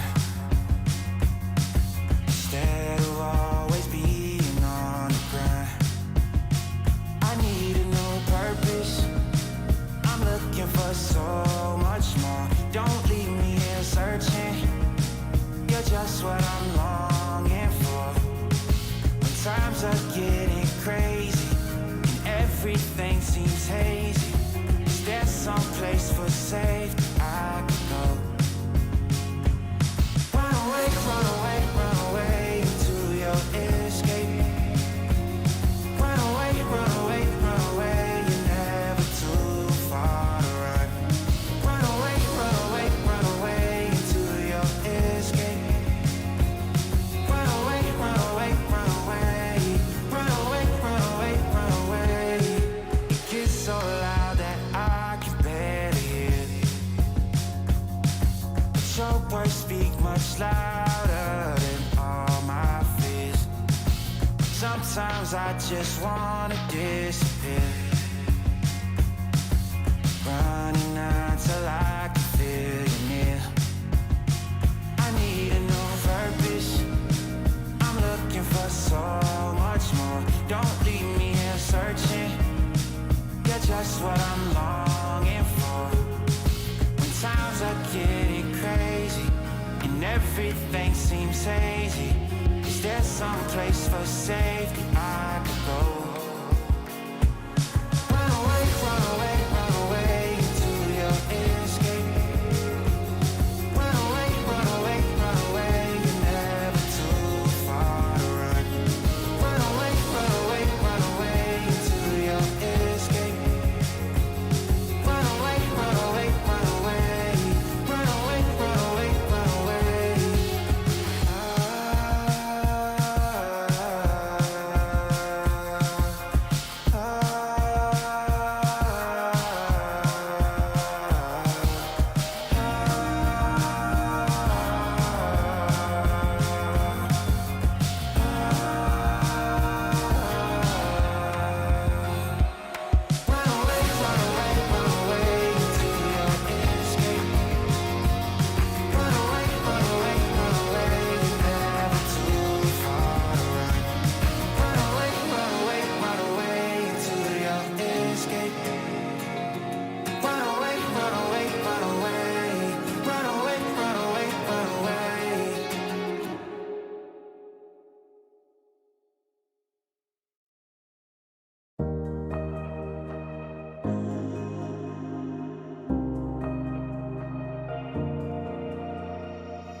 we go again. You think by now I'd know better. Locked in my head, romanticizing forever. Last love I found, knees met the ground and all my roses died. Swore I was through, but looking at you, I think I changed my mind. Yeah, let's fall in love for the fun of it. Dive in at first and all of it. Oh, what a rush, looking into your eyes, playing it off like it's different this time. Let's break our own hearts for the fun of it. One look and I'm dying to run the risk. I'll live in your head for the rest of your life. Oh, won't you be my hopeless Valentine? My God, don't we look good together? I should be running away, but so what, whatever. Oh, last love I found, knees met the ground and all my roses died. Swore I was through, but looking at you, I think I changed my mind. Yeah, let's fall in love for the fun of it. Dive in at first and all of it. Oh, what a rush, looking into your eyes, playing it off like it's different this time. Let's break our own hearts for the fun of it. One look and I'm dying to run the risk. I'll live in your head for the rest of your life. Oh, won't you be my hopeless Valentine? Oh, won't you be my hopeless Valentine? Oh, won't you be my hopeless Valentine? You're a bad idea. Oh, but every time I see you, all reason and logic cut their losses. Yeah, let's fall in love for the fun of it. Dive in at first and all of it. Oh, what a rush, looking into your eyes, playing it off like it's different this time. Let's break our own hearts for the fun of it. One look and I'm dying to run the risk. I'll live in your head for the rest of your life. Oh, won't you be my hopeless Valentine? Oh, won't you be my hopeless Valentine? Oh, won't you be my hopeless Valentine?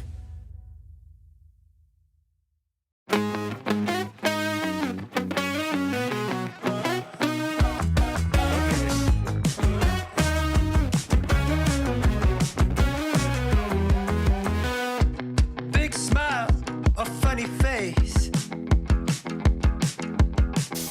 Storm cloud, or a bit of shade. I died of passionately lane. Out of my mind, or barely sane. I'm trying to catch a breath, but breathing it in. And drumming out the noise, but it's trickling in. Keep me guessing, I wonder if you know. World going round, I'm letting it spin. Light is coming down and it colors your skin. I'ma take a drive to the unknown. 'Cause I wonder what it feels like.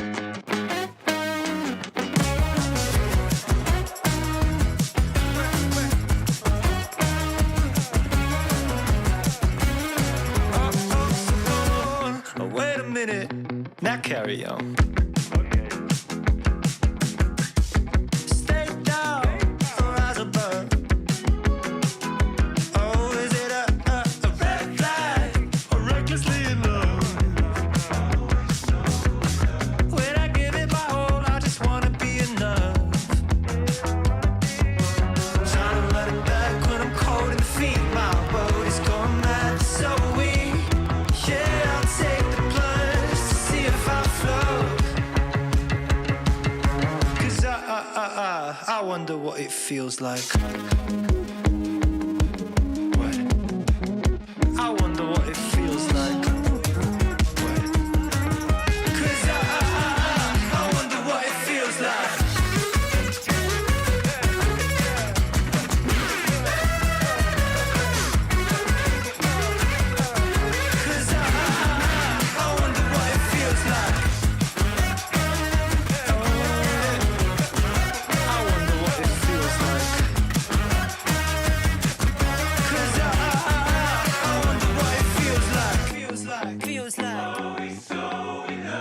not in love, guys. Come on.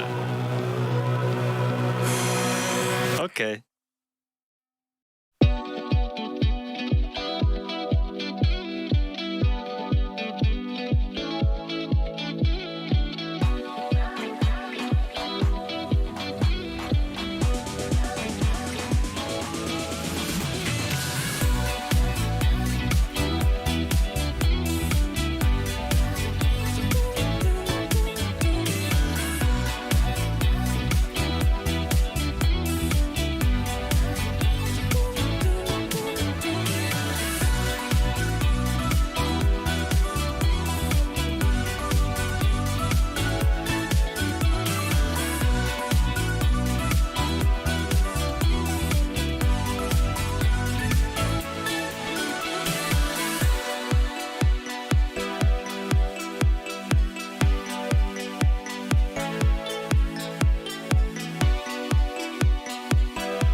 Riding shotgun in my car. Do you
Welcome back to Puerto Calero in the island of Lanzarote. We've just seen race 7, a great win for Platoon Aviation, which moves them clear of Preveza, now 11 points clear. Breeze seems to be still in quite nicely. Katie, a little bit of cloud cover. What's your interpretation of the way things are shaping up for the next start? Yeah, breeze very much still in. Arguably a bit breezier than the last start. It feels like the breeze is kind of built a little bit. Definitely getting cloudier. That cloud that was kind of on the shore is kind of rolling out over the sea as well now. So it's definitely kind of feels like a breezy day. Feels like a breezy day out here, which is pretty exciting, but I think we're going to see much of the same as the last race. I think we're going to see those bigger puffs rolling down the race course, kind of well into the 20 knots. But yeah, much the same. Still a lot of shifts to be had, but pressure is pretty key here. Pressure is key. It's going to be interesting to see whether Sled and Preveza start in the same area of the line. That's one thing to keep our eyes open for. But Preveza really have to start pulling back on Platoon Aviation a little bit. They're being chased hard by Sled, Robbie, aren't they? Yeah, they are. They've been absolutely pushed, and they've put together nice races at the start of this regatta, but then they might just be falling away a little bit, dropping a couple points here and there, and now they're sort of getting attacked, aren't they? But they're still well in that podium, and hopefully they can hold it on and put together some nice races again.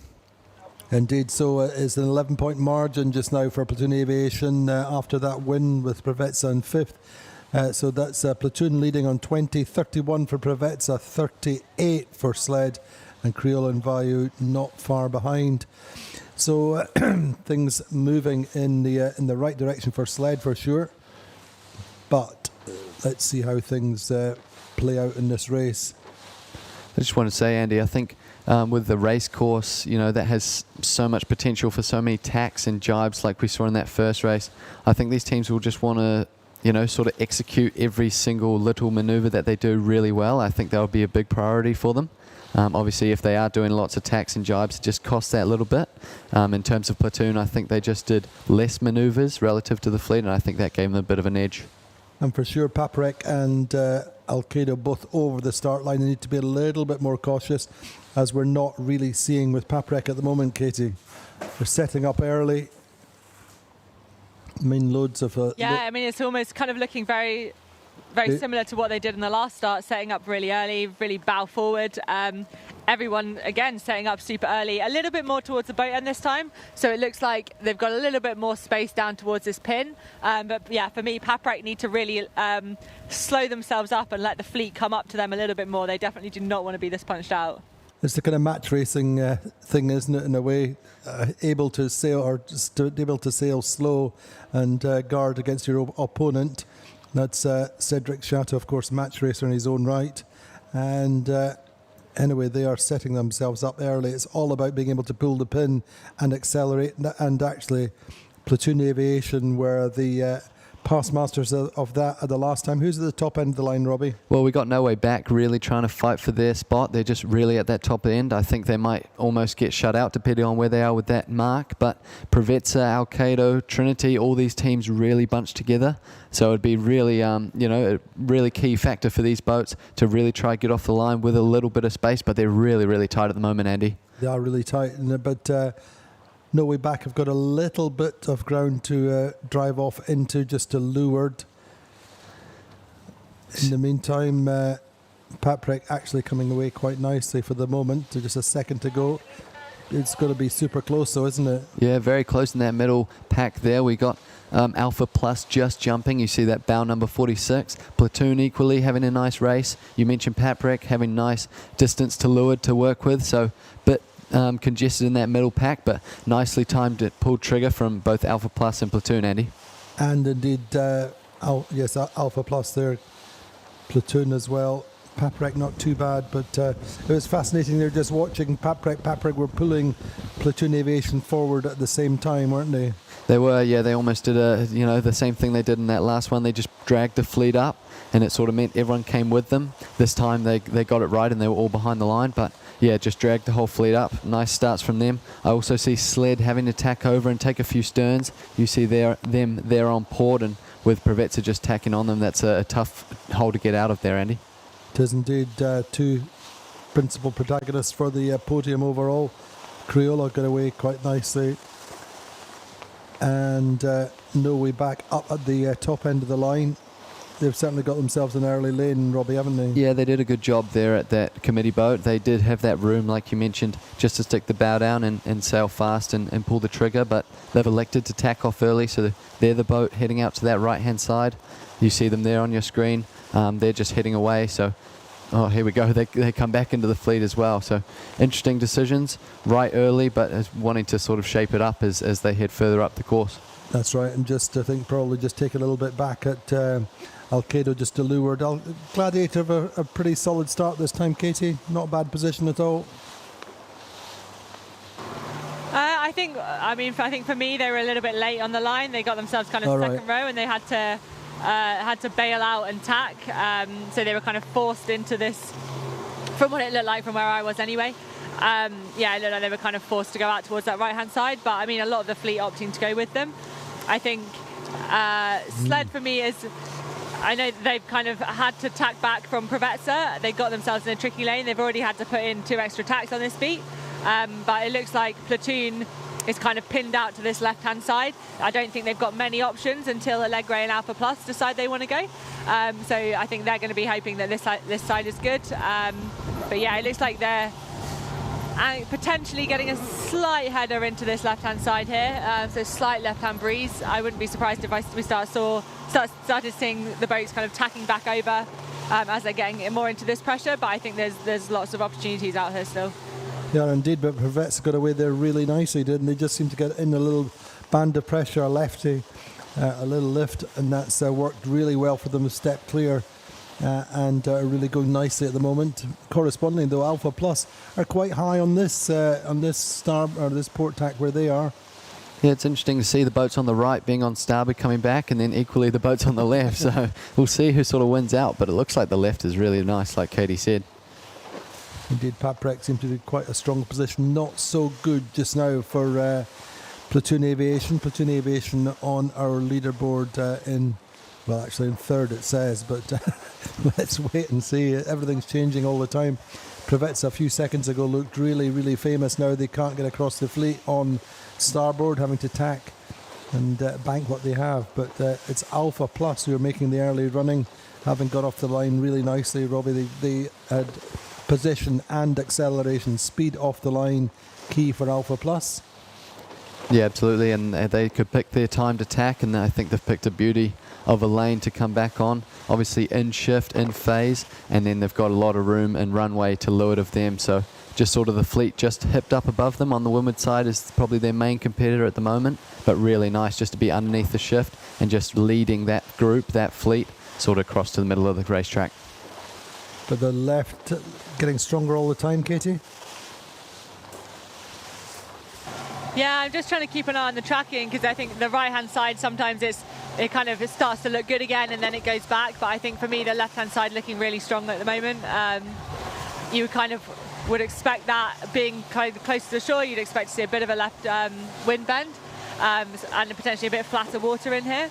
But I still think, yeah, we're not even really halfway up this race course. So I think we're going to see probably quite a lot of lead changes. But for me, Alpha Plus's start was perfect. I mean, they kind of on the line at go, punched out, really nice start, putting themselves in a really good position to be able to be kind of bow forward of the fleet, really nice acceleration, and that's kind of paying dividends now as we see them in a really strong position here and really in a controlling position on the fleet. Indeed, Platoon Aviation getting into a decent position as well. Sled a little bit further back in 8th, Robbie. Yeah, they are. They're just sort of, we mentioned they had to do those couple tacks and it's just cost them a little bit. They do have a little lane heading out on the right board or on the correct board in the phase. So, that's a little bit of reprieve for them. But, yeah, they are sort of mixed up in that fleet just off the word go. And, they're going to have to work their way sort of out of this. And, they obviously are a team to do it, but we'll see how they go. And it seems that all the fleet are now on port. So they're all really coming back into that centre. Like Katie mentioned, anything could happen on the right-hand side. Prevets are having to do a conceding tact. Indeed, but it's Alpha Plus Paprec. I think going a little bit quicker, getting a little bit more height on this left side. Vayu there just to leeward. And for all that, No Way Back seem to get a reasonable start at the boat end of the line. It's not working for them at the moment, Katie, is it? Yeah, no, not quite. I think the boat end start and then kind of tacking out early. I don't think this right-hand side is playing strong. I think Gladiator opting to kind of take all of the sterns of the fleet and get out towards that left-hand side. They're clearly thinking they're not confident on the right at the moment. I wonder if they're looking at wind, maybe seeing some more pressure. On the left, there was kind of, it did seem like as we got to the windward mark, there was a bit more pressure and a little bit more pressure on the, towards the left-hand side. We kind of know the top left is pretty safe and strong. But yeah, at the moment, I think looking at the angles on the shift that they're on at the moment, I think Trinity's having a bit of a hard time on this right-hand side. And I think we'll have to see how Prevets go. They're pretty punched forward on this right-hand side. If they get a good shift and come back, it could be all good. But for me, at the moment, left looking strong. Indeed, I mean, you have to pay tribute immediately to Platoon Aviation. They've got it right once again, or certainly got themselves into a strong position. And it's not just about that start, is it, Robbie? They're sailing well and they're getting themselves really into phase with the small changes. Yeah, obviously doing a good job in phase, but, and they're confident with their boat speed and how they've been sailing the boat. So, yeah, everything's sort of coming together, and just the final bits is the tactics, is the shifts, just to really, solidify them at the top of the fleet, and they're doing an amazing job of all those things and really putting it together. They are just a little bit held by Paprec, such as it is, but don't think they're being hurt at the moment. No, it even looks like Crioula just to left of them, having a really nice, sort of getting a little bit more of that left-hander. I wonder if the further left you go, just that little bit more shift you do get. So potentially a little reward for boats wanting to just hitch out and take a little bit more of that left-hand side. But Paprec going well just now, Katie. Head to head with Platoon Aviation on this left side. Vayu in the mix in 5th.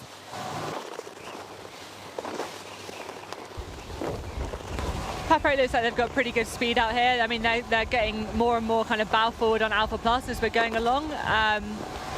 I don't know, I'm not sure whether that's speed or shift. I mean, that's liable to change because we are going to probably have at least kind of a couple more shifts on this upwind still. But yeah, speed-wise, I mean, I'm not surprised by Paprek's speed in this. They're very much pulling forward on the fleet.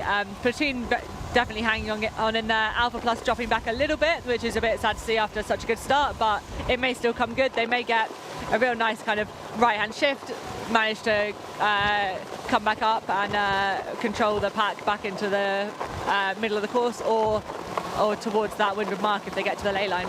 It's still very puffy, isn't it? We can see the puffs, the little gusts coming down off the shore. Yeah, very much so. And I think the difference between the gusts and the lulls is still pretty big. The gusts are pretty fruity. Like when we got to the finish of that last race, for example, the pressure that we saw at that windward mark, it kind of carried all the way down, and when you can tell it's windy, like you're looking at the water and you're like, okay, it is a dark blue right now. It is breezy. Whereas right now it's not quite like that. Looking upwind, there is a bit more of that coming down. So again, it's just kind of pulsing through. We've got lighter patches, we've got breezier patches, and it's a tricky old day to manage. It is indeed. Just watching how Platoon, Harmelo Spree are just kind of in the sandwich between Alpha Plus and Paprec, but they really do have really solid speed, Robbie, don't they? Yeah, they do. They definitely got the wheels upwind. You see the bows really chopping through the waves now. So I think that's just to do with the little bit more pressure, the little bit more power the boats have, so they can really drive through it. But a really nice shot of just all these teams sort of lined up and how they're sort of driving through these waves. But Paprec doing a really nice job of keeping their wheels. Indeed. Platoon Aviation and Paprec are top two boats, Alpha Plus. So certainly this left side playing out quite nicely for the meantime. Alkedo and Sled way over on that right side.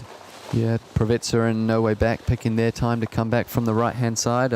Doesn't look too favourable for them at the moment, I don't think. But yeah, it's just tough break to sort of have a consistent left shift the whole way up this first beat after taking an early advantage, Andy.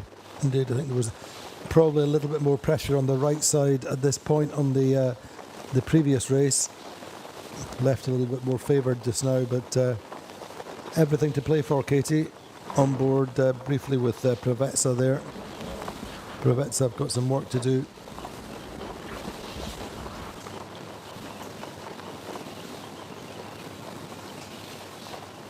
And for all that No Way Back had a decent start, as you were saying, Robbie. Really not coming back on a very favourable angle at all. Yeah, they did a good job. We mentioned that boat end start they had, but yeah, the right hand just really not sort of paying dividends for them.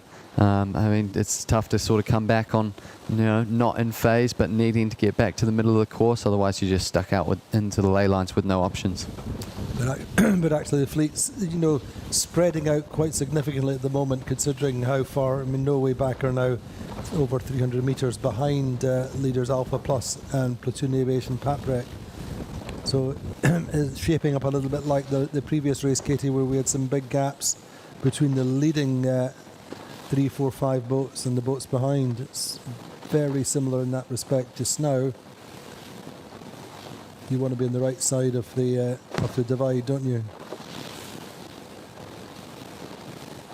Yeah, I think those gaps come from it's the difference between those boats that get themselves clear and are able to make their own decisions versus the boats that are kind of potentially on the back foot and out of phase with the conditions. I was just thinking about being out of phase, and it kind of reminds me of, when you're trying to walk in step with someone and then you can't quite manage to get in step and you got to do this little shuffle to try and get back in step with them. It's kind of like that on days like today. Have you been watching me walking, if Katie? it's not in step. I have been, of course, yes. I'm like the slowest walker in the world. But we can kind of see... Yeah, I am quite a slow walker, unless I'm cold and then I walk faster, or hungry. Exactly. But I think we can see Gladiator and Crioula trying to do the little steps, because I think the right-hand side seems to be, that right-hand side seemed to be pretty strong, but it looks like that front bunch got a bit of a right-hand shift, and Crioula and Gladiator not wanting to dig into that header. They're wanting to tack early, so I think it does look like those two teams are trying to do a little little shuffle to get Little back Katie into, shuffle, we'll call it. into phase with the shifts and hope it comes back. Yeah, the Katie shuffle. I'll have to do a little video demonstration for you. For Valencia. Anyway, I mean, the thing that strikes me most about Platoon Aviation is the confidence, and that's making the difference to a certain extent in how they set up and able to impose themselves coming off the line. It's super subtle, but there's a real cohesion in the team at the moment. I think everybody's smiling, and they've been through the wars together, and here they are coming out the other side. I think there's the scent of the potential, or certainly the battle, being in the battle for the circuit title. That's what drives Harm. That's what drives Vasco as much as anything. And now there's kind of the scent of blood, isn't there?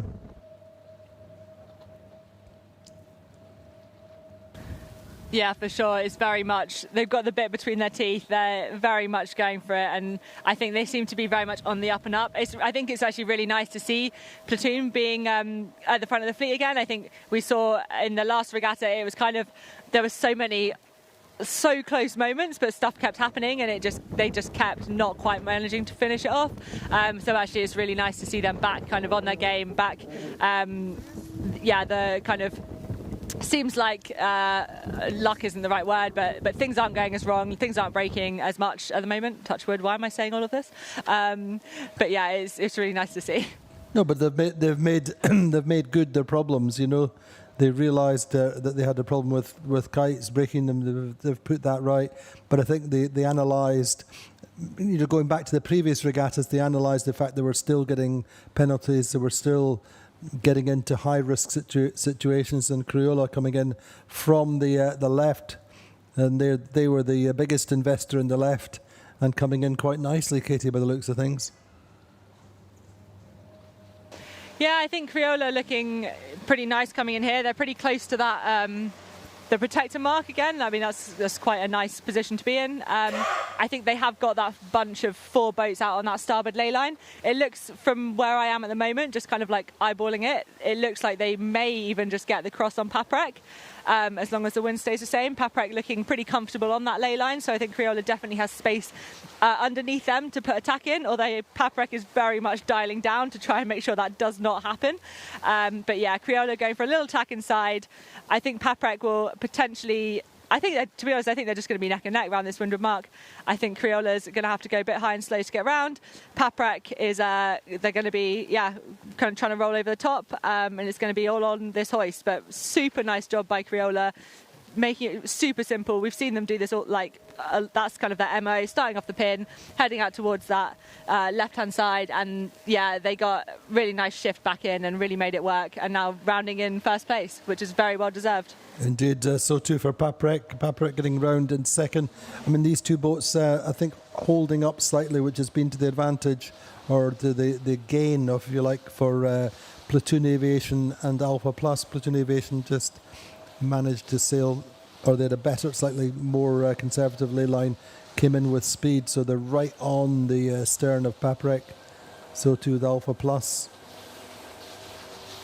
But then Vayu have come in there quite nicely in the end. It seems like Alpha Plus and Vayu are inseparable half the time. Yeah, it looks like they're always sort of battling it out together. I mean, if they're, at the front of the pack, then they do it together. And equally, from what we saw in that first race, sort of leaving points on the board for both teams. But I just want to reiterate, I really like what Crioula did just at that top mark. I mean, they didn't want to go with the pack. They just sort of said they were happy to, chance it out on the left-hand side, break away a little bit, and it's paid them dividends. But as we see Paprec just not wanting to fight it too much, I think they were just getting a bit of heat from Platoon there, so happy to just sort of clear their air, clear their eyes, and just jibe over. So all race on here. It still looks very fruity, and I'm wanting to see how Paprec sort of play this one, especially with Crioula just ahead of them.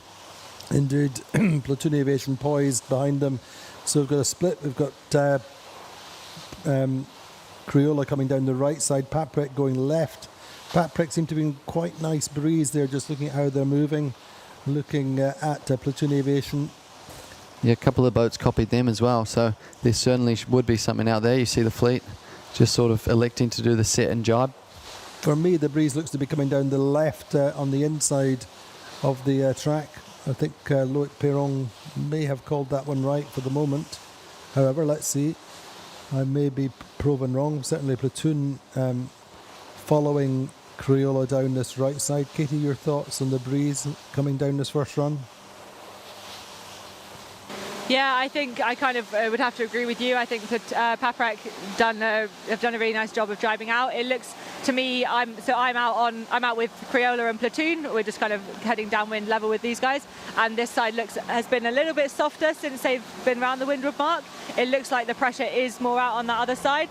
However, I'm kind of looking upwind, and there is pressure closer to the land. There is definitely pressure coming down. There's a big old dark patch, so it's, I guess, Crioula and Platoon potentially looking backwards at that pressure and kind of expecting that to come down this side of the track, and hoping to probably take that jibe back in with that and follow that down. But it's just whether that pressure comes far enough out to reach these guys. But yeah, definitely two very different tactics, and Paprec really making the most of kind of what breeze they had at that windward, and really opting to kind of jibe away from the softer pressure and trying to find something out on that left-hand side looking downwind.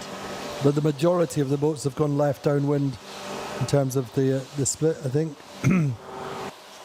But the breeze just pulsing down off the land. Yeah, you've got most of the fleet.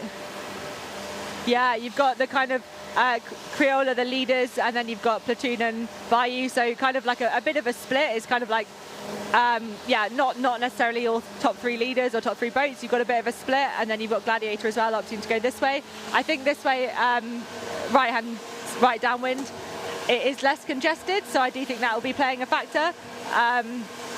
They are potentially able to kind of sail in better breeze. I mean, just watching, looking back now, Gladiator's just got into a really big puff. I can see the boat really powering up. I can see I can see the boat heeling over with that pressure, so it does look like there's pressure coming down. I can't quite see on the other side if they're kind of in the same pressure, Paprec and the likes of those guys out on that side.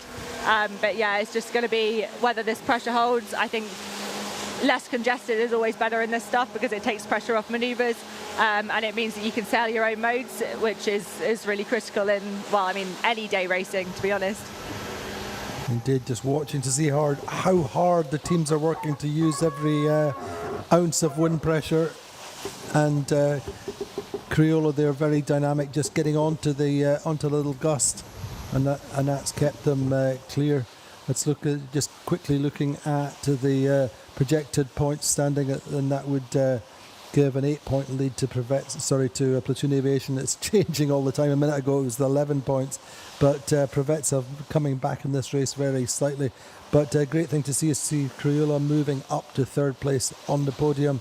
Sled are missing the podium by 4 points at the moment. Vayu in fifth just now, but that is I'm sure that will change significantly before the end of this race. But really, breeze coming in quite nicely. Crioula really starting to ramp it up, Robbie, aren't they? Yeah, breeze coming in nicely, but I think also there's a lot of shift with that breeze as well. I think we saw the boats that did jibe out early were looking good, but I think they just sort of had potentially a light spot or maybe a bit of a lift, and they just sort of lost a bit of distance, so it came back to the benefit of Crioula and Platoon. But yeah, I think there's a lot of shifts still happening out there as well. We're not seeing as many jibes on this downwind. Most of the boats happy to sort of continue and sort of play those shifts just in a straight line. But yeah, interesting to me that there's still very, very shifty on this downwind, Andy. Indeed, but Crioula still hanging in there. A little bit of a slow jibe as Platoon Aviation come directly at them and elect to jibe inside. Or thinking about it, just I don't know whether it was a dummy jibe or whether they thought they'd get there, and then in the end, although Crioula's jibe was not the strongest, it actually threw a little bit of a dummy to Platoon Aviation, Robbie, didn't it? Yeah, tough work for Platoon. I think, obviously jibing from starboard to port is harder with the swell, and yeah, Platoon just sort of hesitating in the middle of that, which means they didn't execute that as well as they could have. So, I mean, they were very close, weren't they? I mean, Platoon have closed up this gap. Indeed they have, but I think there was just that moment where Vasco was saying, right, come on, let's get down inside them. They've just fluffed their jibe very slightly. In the end, both probably losing out as much, but it's super close between Paprec and Crioula. Paprec out on that left side. We can see that blue kite. They're a long way, big lateral separation for the moment. Paprec they're probably about even at the moment, Robbie, really, aren't they, in terms of wind speed and angle? Yeah, exactly. But I think Paprec just have a touch more boat speed as they're sort of coming into this convergence between the two sort of sides. I think they're just able to bring a bit more pace into it. So I think that'll be to their advantage. But we are getting down to sort of the gate selection as well. So that's really going to play into the tactician's hands. Just watching Alkedo out furthest on the left side, seemed to have really profited in the pressure coming down furthest. They were certainly out furthest on the left and coming in with speed, starting to get in between Crioula and Platoon Aviation. They really snuck their way through, didn't they? They did. We can see them actually on the edge of that pressure, looking at how they're really made that work and actually might be able to sail round Paprec. Platoon Aviation working hard, a little bit in Crioula's wake momentarily. But it's just all about getting the gusts, using them to best effect as they roll down the course. And Crioula, Cameron Appleton and Alvaro Marinho calling this calling it nicely for the moment. Seems like the fleet's really wanting to head to the edges, doesn't it? They don't really want to be in the middle of that course. Indeed, I mean, I'm guessing again the same thing applies with that big mountain up to windward. But it's all about wind pressure for the moment. They've certainly got enough of it. I mean, you see all the spray coming over the bow. It's not quite Rubicon, but almost there, Andy. It is indeed, but actually things, as is very often the case, Alkedo starting to run out of pressure on that side, Katie, and the pendulum swings back towards the team who led round the top, Mark Crioula and Platoon Aviation. But Alkedo made a gain, Katie, haven't they? Yeah, for sure. They've made a really nice gain there, actually. I think it is just about linking all of this pressure together. I think the differences between the gusts and the lulls are so big. And that's also, I think, you really notice that a lot more downwind as well. With the changes in angles, there is shifts, but there is also kind of pressure shifts. So you can really tell the difference when boats are in the lighter pressure compared to because their angles will be a bit higher, and actually the more pressure you get, the faster, or like the closer to the marks you can sail, because you can travel downwind further or more of a downwind angle for the same speed. So that's, yeah, and I think Alkedo just managed to really link together that pressure. I think they're all going to be thinking, kind of trying to make decisions at the moment about the gate mark and which gate to go round. I think they're going to be, I mean, not sure what's going on with that decision, looking up with. Sorry, Katie, not sure what was going on with Platoon Aviation momentarily, but certainly sailing very high, going behind Alkedo. I think they want to get right out to that left-hand side, as you're talking about gate selection, Robbie. Yeah, I think so. I mean, it really comes down to how you're sort of set up. Do you have pace coming into the gate? Are you just that little half boat length in front where you can sort of pick your own option to get round? I think this sort of left-hand turn, the closest one to Paprec here, I think that's going to be really hotly contested. They might just be able to get in front of these boats, but I think it's going to be really, really tight. I think they have the advantage just now, but it's going to be all about the drop. I think they've dropped it early. Could be to Crioula's advantage, but they're going to come across and should just have the overlap and be able to. The main thing for them is they'll have mark room as they go round, and actually it's quite nice because they've set up drop with the early drop. They should be able to come away with that with a little bit of a lead still on Crioula. Yeah, I'm surprised to see Paprec sort of come out of that the best. I mean, they did have the hard turn of sort of that button hook, as they had to do more or less 200 degrees turn. That's right, but they got the kite away early. They set up for it, and they knew that was coming, and so that's worked to their best effect, because they've got a slightly better line going upwind, although you're always trying to avoid the boats coming down to them. But Platoon Aviation had to take a couple of sterms coming in there. They're still in third. And I think the main thing for them is getting away from Alkedo as best they can. Yeah, I don't think they'll be too unhappy with having a split here. I think, you know, they got a little bit caught up. You mentioned just taking those sterns, which didn't really work out for them. But I think just a little split and a little spread, especially in such a dynamic racetrack that we have out here, I think it's really going to work into the benefit. And I think Platoon are going to be happy just to sail their own race and see how it ends up. What were you saying at that leeward gate there? It was loads of action, Katie. What did you take away from it? Oh man, so much action. The turn up from Paprec was filthy. It was so nice. They just like spun it in, spun the little jibe in, and I was like, oh, hello. Yeah, that was really cool.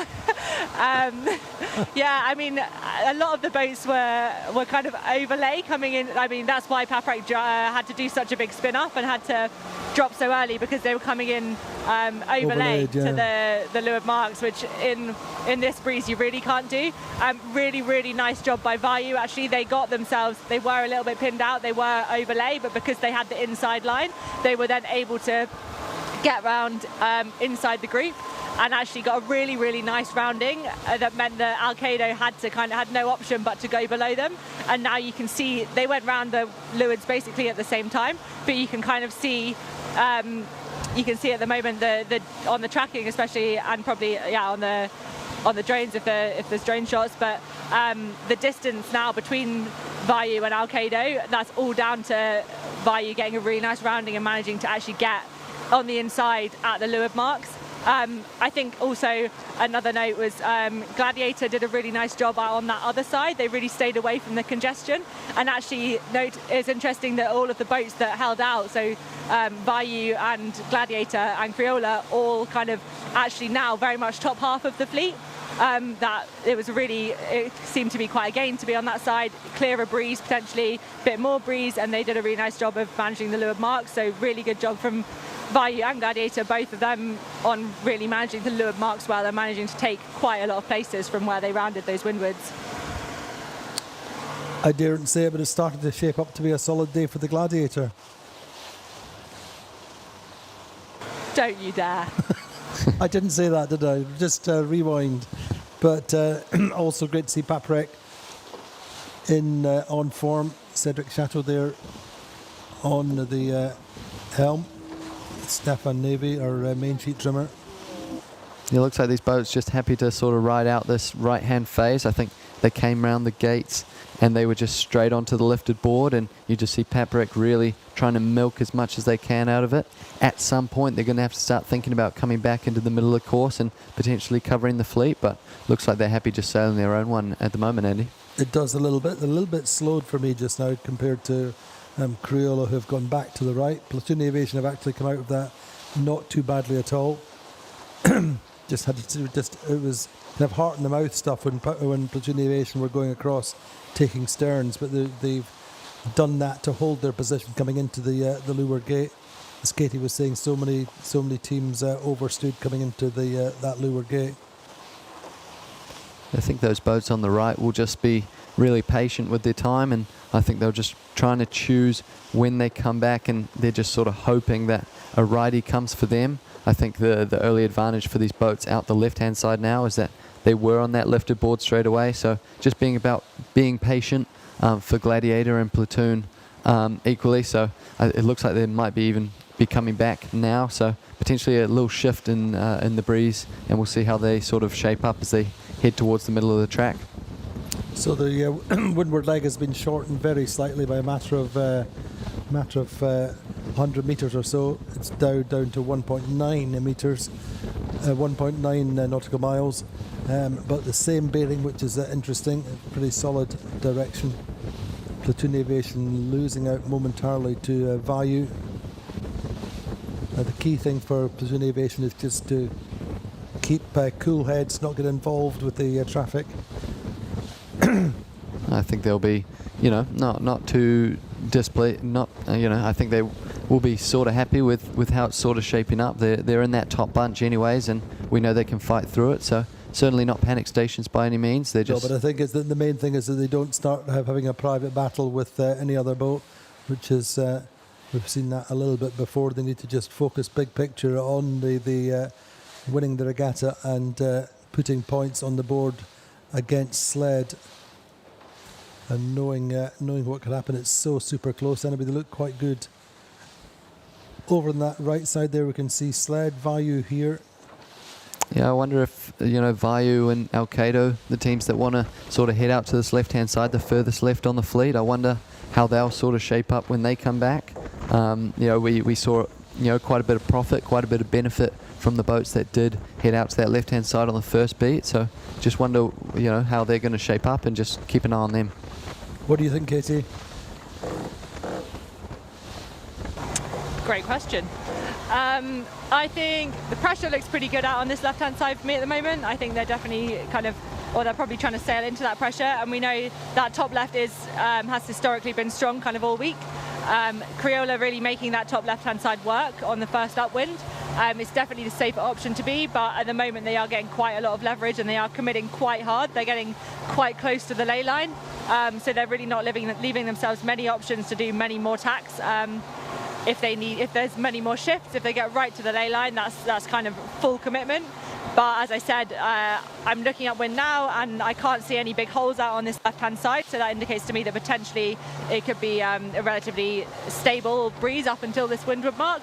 But we'll have to wait and see. I think there is there is quite a big split. It'll be, I think Vayu and Alkedo kind of went round around the same time as Gladiator, so that's kind of when they regroup together, they'll be the ones to watch in terms of who's made the gain, who's made the loss. But it looks like, Alkedo and Vayu very much wanting to hit this left-hand side. And I think that's kind of what I was saying earlier.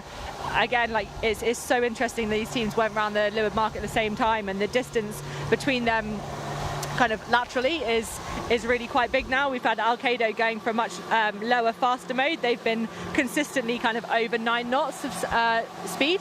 They've been 9s, 9.5s, going a little bit bow forward, whereas you've got Vayu who've been going for a kind of slightly higher mode, 8.5 to 9 knots. So that speed difference is not insignificant, but it'll be interesting when they tack back, whose mode has got been the best basically, and it looks like they're synchro tacking now, so we'll have to wait and see. Yeah, just watching actually, Sled seem to have themselves a problem there over on the right hand side of the track. We could see them with their jib down, so that might be that's very significant. They're actually heading in the wrong direction on the tracker, so hopefully get some shots of that. But they clearly have some problems at the front of the boat with a tack fitting possibly, or I wonder what that is. I mean, I don't like the look of that, floppy bit of stay at the front there. I'm not too sure. Yeah, maybe a fitting gone or something, because they certainly don't have any pressure on that. They'll need to stabilise that as quickly as possible. But anyway, that is a really, really tough situation for Sled. They were in contention for the regatta, and certainly they're the main protagonist against Platoon Aviation. Fortunately, or the saving grace is this is the second race of the day. Hopefully can get things sorted out, but that's tough moments for the Sled team. Yeah, real tough break. It looks like I was just watching the tracker there before this happened, and it looked like they were really working their way through the fleet. They were having to sort of tack and be ping-ponged around a little bit, but it looked like they were going to come out of that middle pack nicely. So definitely a tough break for the team Sled there. Anyway, let's wait and see, and we'll... So the chat on Sled... Go ahead, Katie. The chat on Sled is that it is potentially a broken forestay. I think that's what I've just been told is potentially the issue, so that's a bit of a major. Hopefully they're able to sort that out for tomorrow, but I think that's them definitely done for today. Thankfully, just this one race, but yeah, we'll see whether they can sort that out for tomorrow or not. Yeah, real major. No, sorry, Andy. It just looked like they did a good job just to potentially get that kite halyard straight around the forestay to sort of act as a second, a temporary stay and keep the mast in the air. But yeah, that's a big one. It's a big one. Hopefully they'll get things sorted out for tomorrow. But it's a big problem for them at the moment. But in the meantime, Paprec leading with Crioula second. Platoon Aviation working that right side. The right side is I think more consolidated on that side. I think probably as much as anything they were kind of keeping their main rivals for the circuit and the regatta title. That was at that point Sled and Provezza behind them on that right side, but really Gladiator going quite well. Katie in fourth now. Trinity Racing in 5th. But the battle is between Crioula and Paprec. Platoon Aviation coming across from the right in reasonable shape, we think. Robbie, what's your thoughts? Yeah, I think... We get a shot now of them. Yeah, I think you just see the two boats in front of them there doing a nice job of just riding out the phase, and I think we're just seeing, or starting to see, longer phases in the breeze, maybe potentially not as quick and shifty. Obviously still shifty, but a little bit more time in between the phases. Platoon having to go, you know, they're sort of running out of options as they get further to that starboard ley line. So Paprec and Crioula just doing a good job to sort of shut down the race. I wouldn't be surprised if sort of Crioula gets that ley line, tack over, and Paprec will just put in a defensive one. So most of the fleet on this starboard ley line. I really do wonder how Vayu and Alkedo will really fare as they come out of that left-hand side, Andy. Indeed, but it's Paprec and Crioula. I think Platoon Aviation in consolidation mode for the moment. Their main rivals for the Regatta title just now are comfortably behind them. That's Preveza, less so Vayu. Vayu have dropped significantly, haven't they? They were well up there on the bottom mark, and now down in 10th. But it's just, that's traffic and being in that group and not being able to impose themselves in the group, really, isn't it? That's me talking about them and dropping places again like yesterday. Anyway, we'll see whether they can get back. Norway back have pulled back a few places. They were well down at the Lure turn. Looks like they're very bunched, to be honest, those sort of Gladiator Trinity, aren't they? Platoon, so I think that'll just really get to the pinch point here of, I mean, they're under ley line for sure, so I think it'll really get to that pinch point together, and we'll see how they sort of end up. Obviously, Platoon having a little bit of an advantage, but they're still definitely under the heat. They are indeed. There's on board with Crioula. I think Paprec really with quite a comfortable lead in the end. I think they'll be happy with this win. It's been a little bit of an up and down regatta. I think you come into, if you won the previous regatta and big breezes, you come here with high expectations. You maybe say otherwise and mentally tell yourselves otherwise, but it's never easy to come away from a win and come to regatta, the next regatta, and maintain the same level of performance, Katie, is it? No, very much not, and it's quite hard because you have to manage expectations, especially because we're coming back to Lanzarote, so it's 2 back-to-back in Lanzarote, and the expectations is kind of like a breezier week, and if you know that you've performed well in one of those regattas, it's quite hard to manage the expectations for the next one, and it does just kind of add that bit of pressure, and it also kind of, you've had a taste of it, you've had a taste of winning, and it's really hard to kind of keep calm almost. But I think, yeah, they've had a shaky start to the week. I mean, as I kind of said earlier in the week, chatting to Stefan, he was kind of saying that they just hadn't quite managed to get in phase with the breeze. They were just kind of, whichever side was paying, they were just on the wrong side, and it was just a really frustrating day. And it's really nice today that we've kind of seen them really stretch their legs in the breeze again, just kind of show us what they're made of again in this breezier stuff, and they've kind of managed to get a bit of a jump on Crioula and just take a semi-comfortable lead, but nothing is a given in days like today. It's not indeed. In fact, Paprec coming in quite light breezes, a breeze line there just behind Crioula. Crioula coming into the windward mark hole, as it were. I mean, 'twas ever thus. It's up and down all the time. You almost very often you see this when the breeze is offshore. Venues all around all around Europe, shall we say? Yeah, and Platoon Aviation coming in, actually probably closing a little bit of distance. The boat's behind there, Trinity, and Trinity coming in with pressure and height, and Gladiator charging in there, charging in a little bit high on the protector mark, but they should be able to just squeeze in front of the boats coming in on starboard. But Paprec leading away with Crioula giving chase. Yeah, you almost wonder if Paprec will, do the same thing they did last time, just do a nice jibe. Yeah, exactly. Yeah, so going for the set and then jibing straight away. You mentioned the pressure line that was just at them at the top mark, so potentially wanting to jibe into that. But we'll see how they come round. Platoon, for me, doing a good job of just sort of holding off the fight and being able to have a comfortable third place. And it's really, really tight in this middle of the pack here, Andy. Look at them come in on port and just sort of having to tack over and picking when and how they can. No way back coming out of that. Well, they were coming out of it okay, but they're in terms of positioning, but they're really having to fight hard to get up to the windward mark and round. But they're doing a good job there, holding up Pravetsa behind. Pravetsa very deep in this race once again. Unfortunately, they are round and then. Yeah, it's tricky. I mean, Alpha Plus, Alpha Plus, I mean, they came off the line with one of the best starts, and here they are. Well, they're actually only 6th or 7th, depending. Allegra 8th, and Alkedo there. Alkedo were also right up there in the mix, coming up that first beat, and also on that run they've made a big gains. But it's really swings and roundabouts, Katie, isn't it? It's big ups and big downs, with the exception being the top 2 boats, arguably the top 3.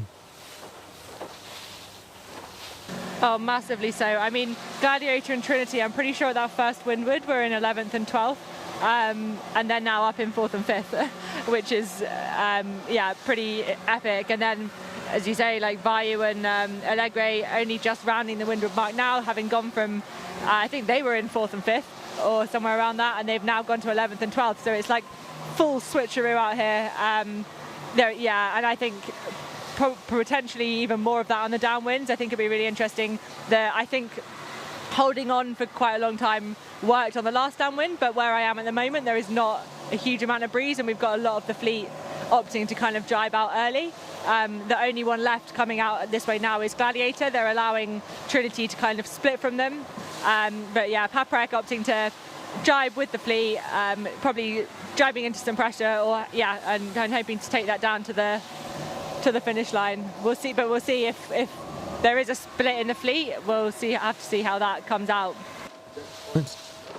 Indeed, great shot though. Nice blue skies, blue sea, and you could really see the pressure as always with our wonderful drone shots.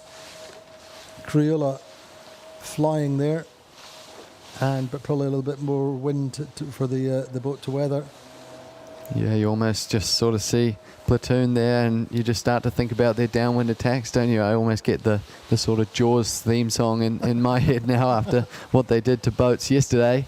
So, I mean, there's quite a bit of distance there, but yeah, it's sort of, yeah, definitely something that I'm thinking about, sort of how they're playing the attack now. But Crioula going well as well. I mean, they're sailing fast, but sailing a couple of degrees lower than Platoon Aviation. Boat furthest out to weather. That's Pravetsa there. So having a bit of trouble with the kite, aren't they? They're having a little bit of trouble with the kite, but when they get it on, they're going to be going like a bullet.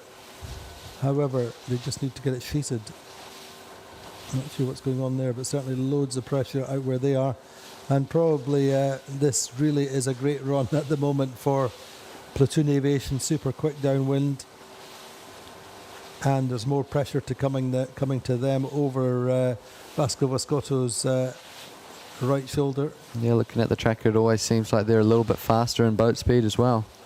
You see. There we go, just sled there, heading back for the dock, unfortunately.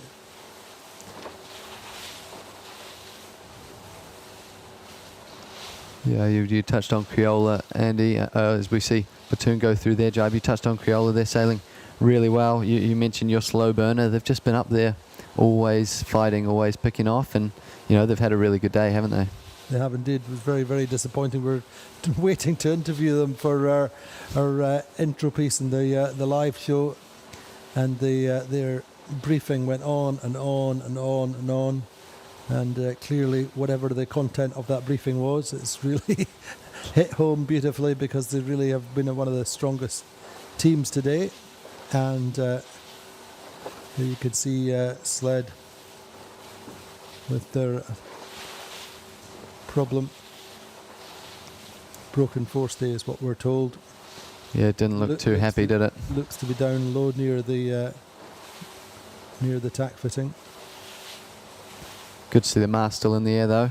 So That's the main thing. yeah, so hopefully they can, potentially a long night for the boys back on shore, but hopefully they can get out for tomorrow because, yeah, dropping points now really, isn't obviously what they want.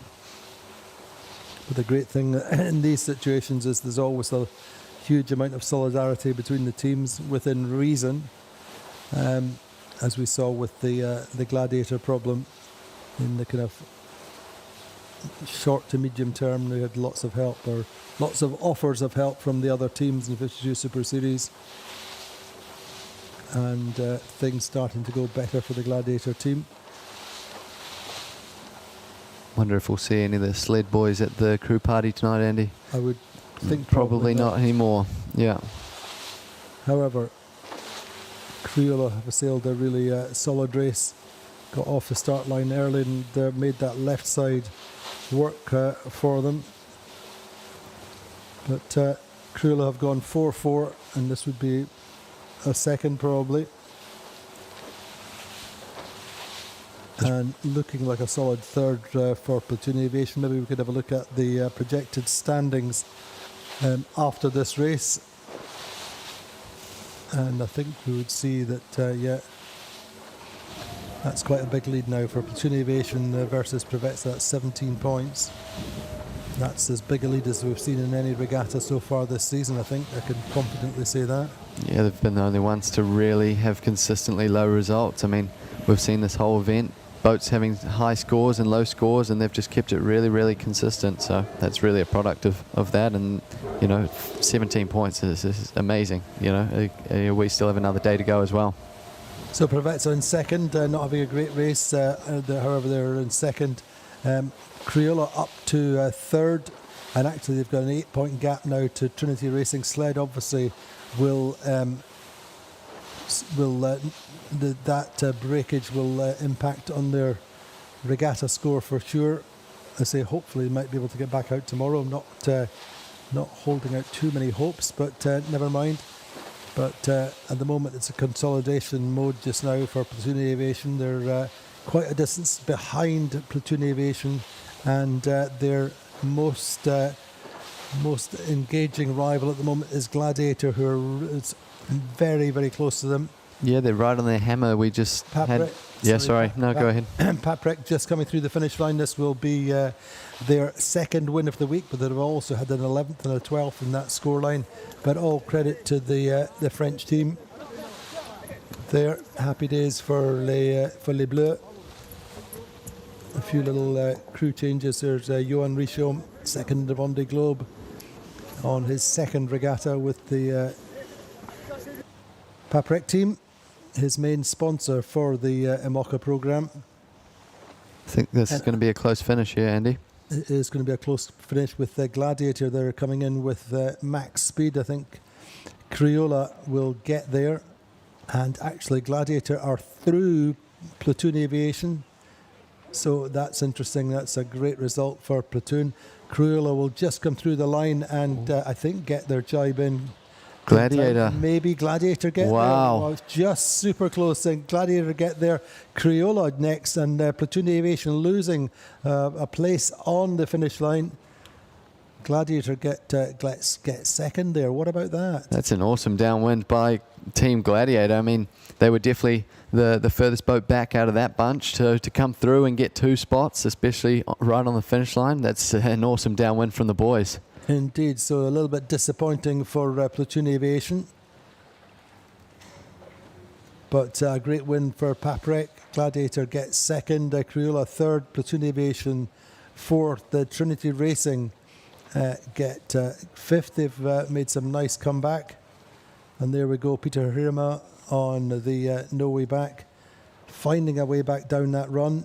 Alpha Plus will be disappointed with that, considering how good they were on the first upwind, however.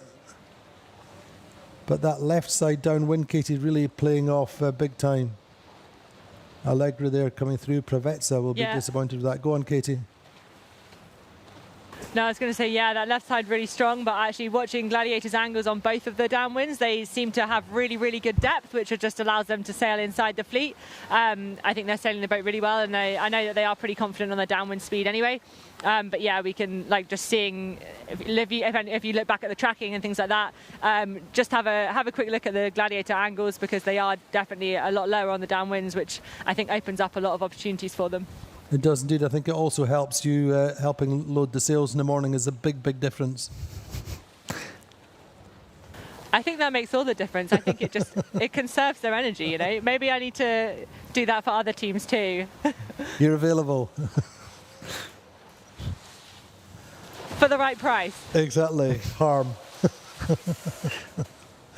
However, great score for the Paprec team. A really wonderful second place for Gladiator.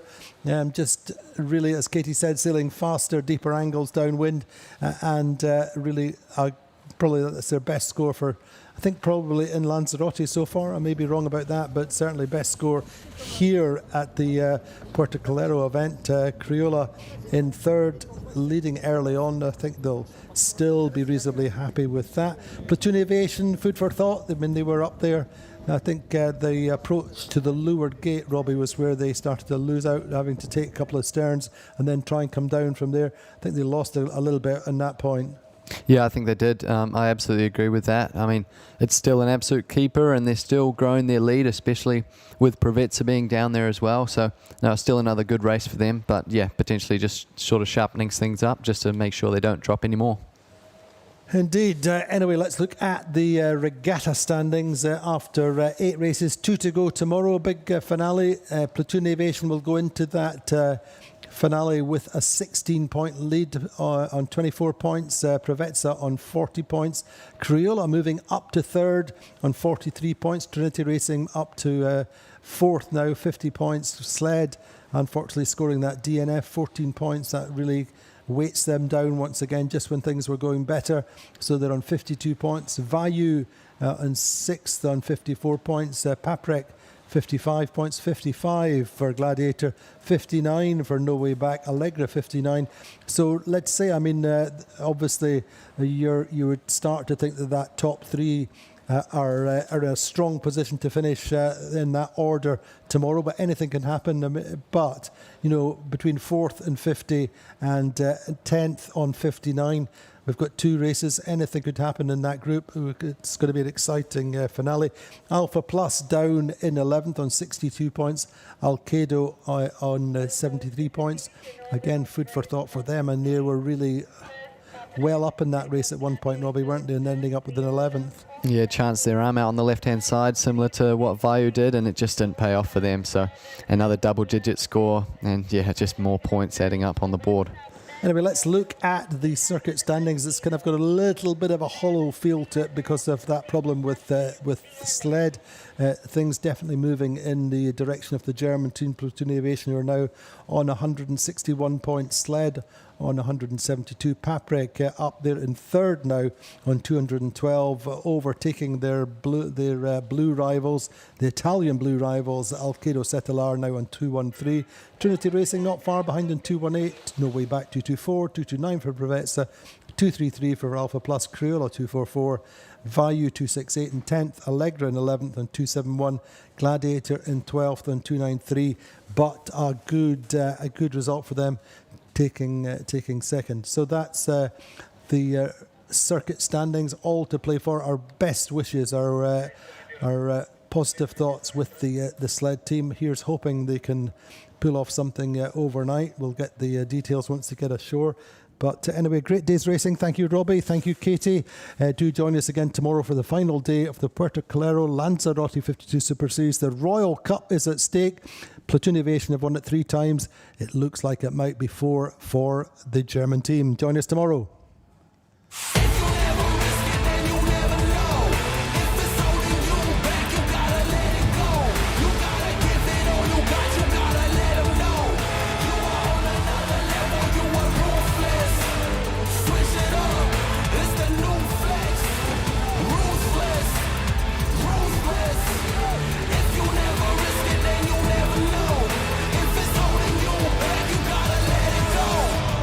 Let it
At Palm Beach Motor Yachts, we build for those who lead.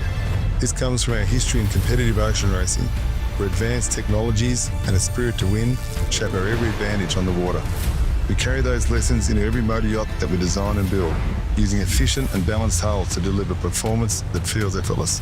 Paired with meticulous craftsmanship and engineering, it creates a quiet confidence you can sense the moment you take the helm. Palm Beach Motor Yachts, from ocean racing innovation to cruising perfection.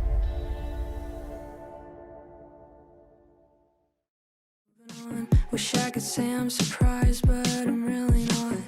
You were never one for new ones. Couldn't recognize it.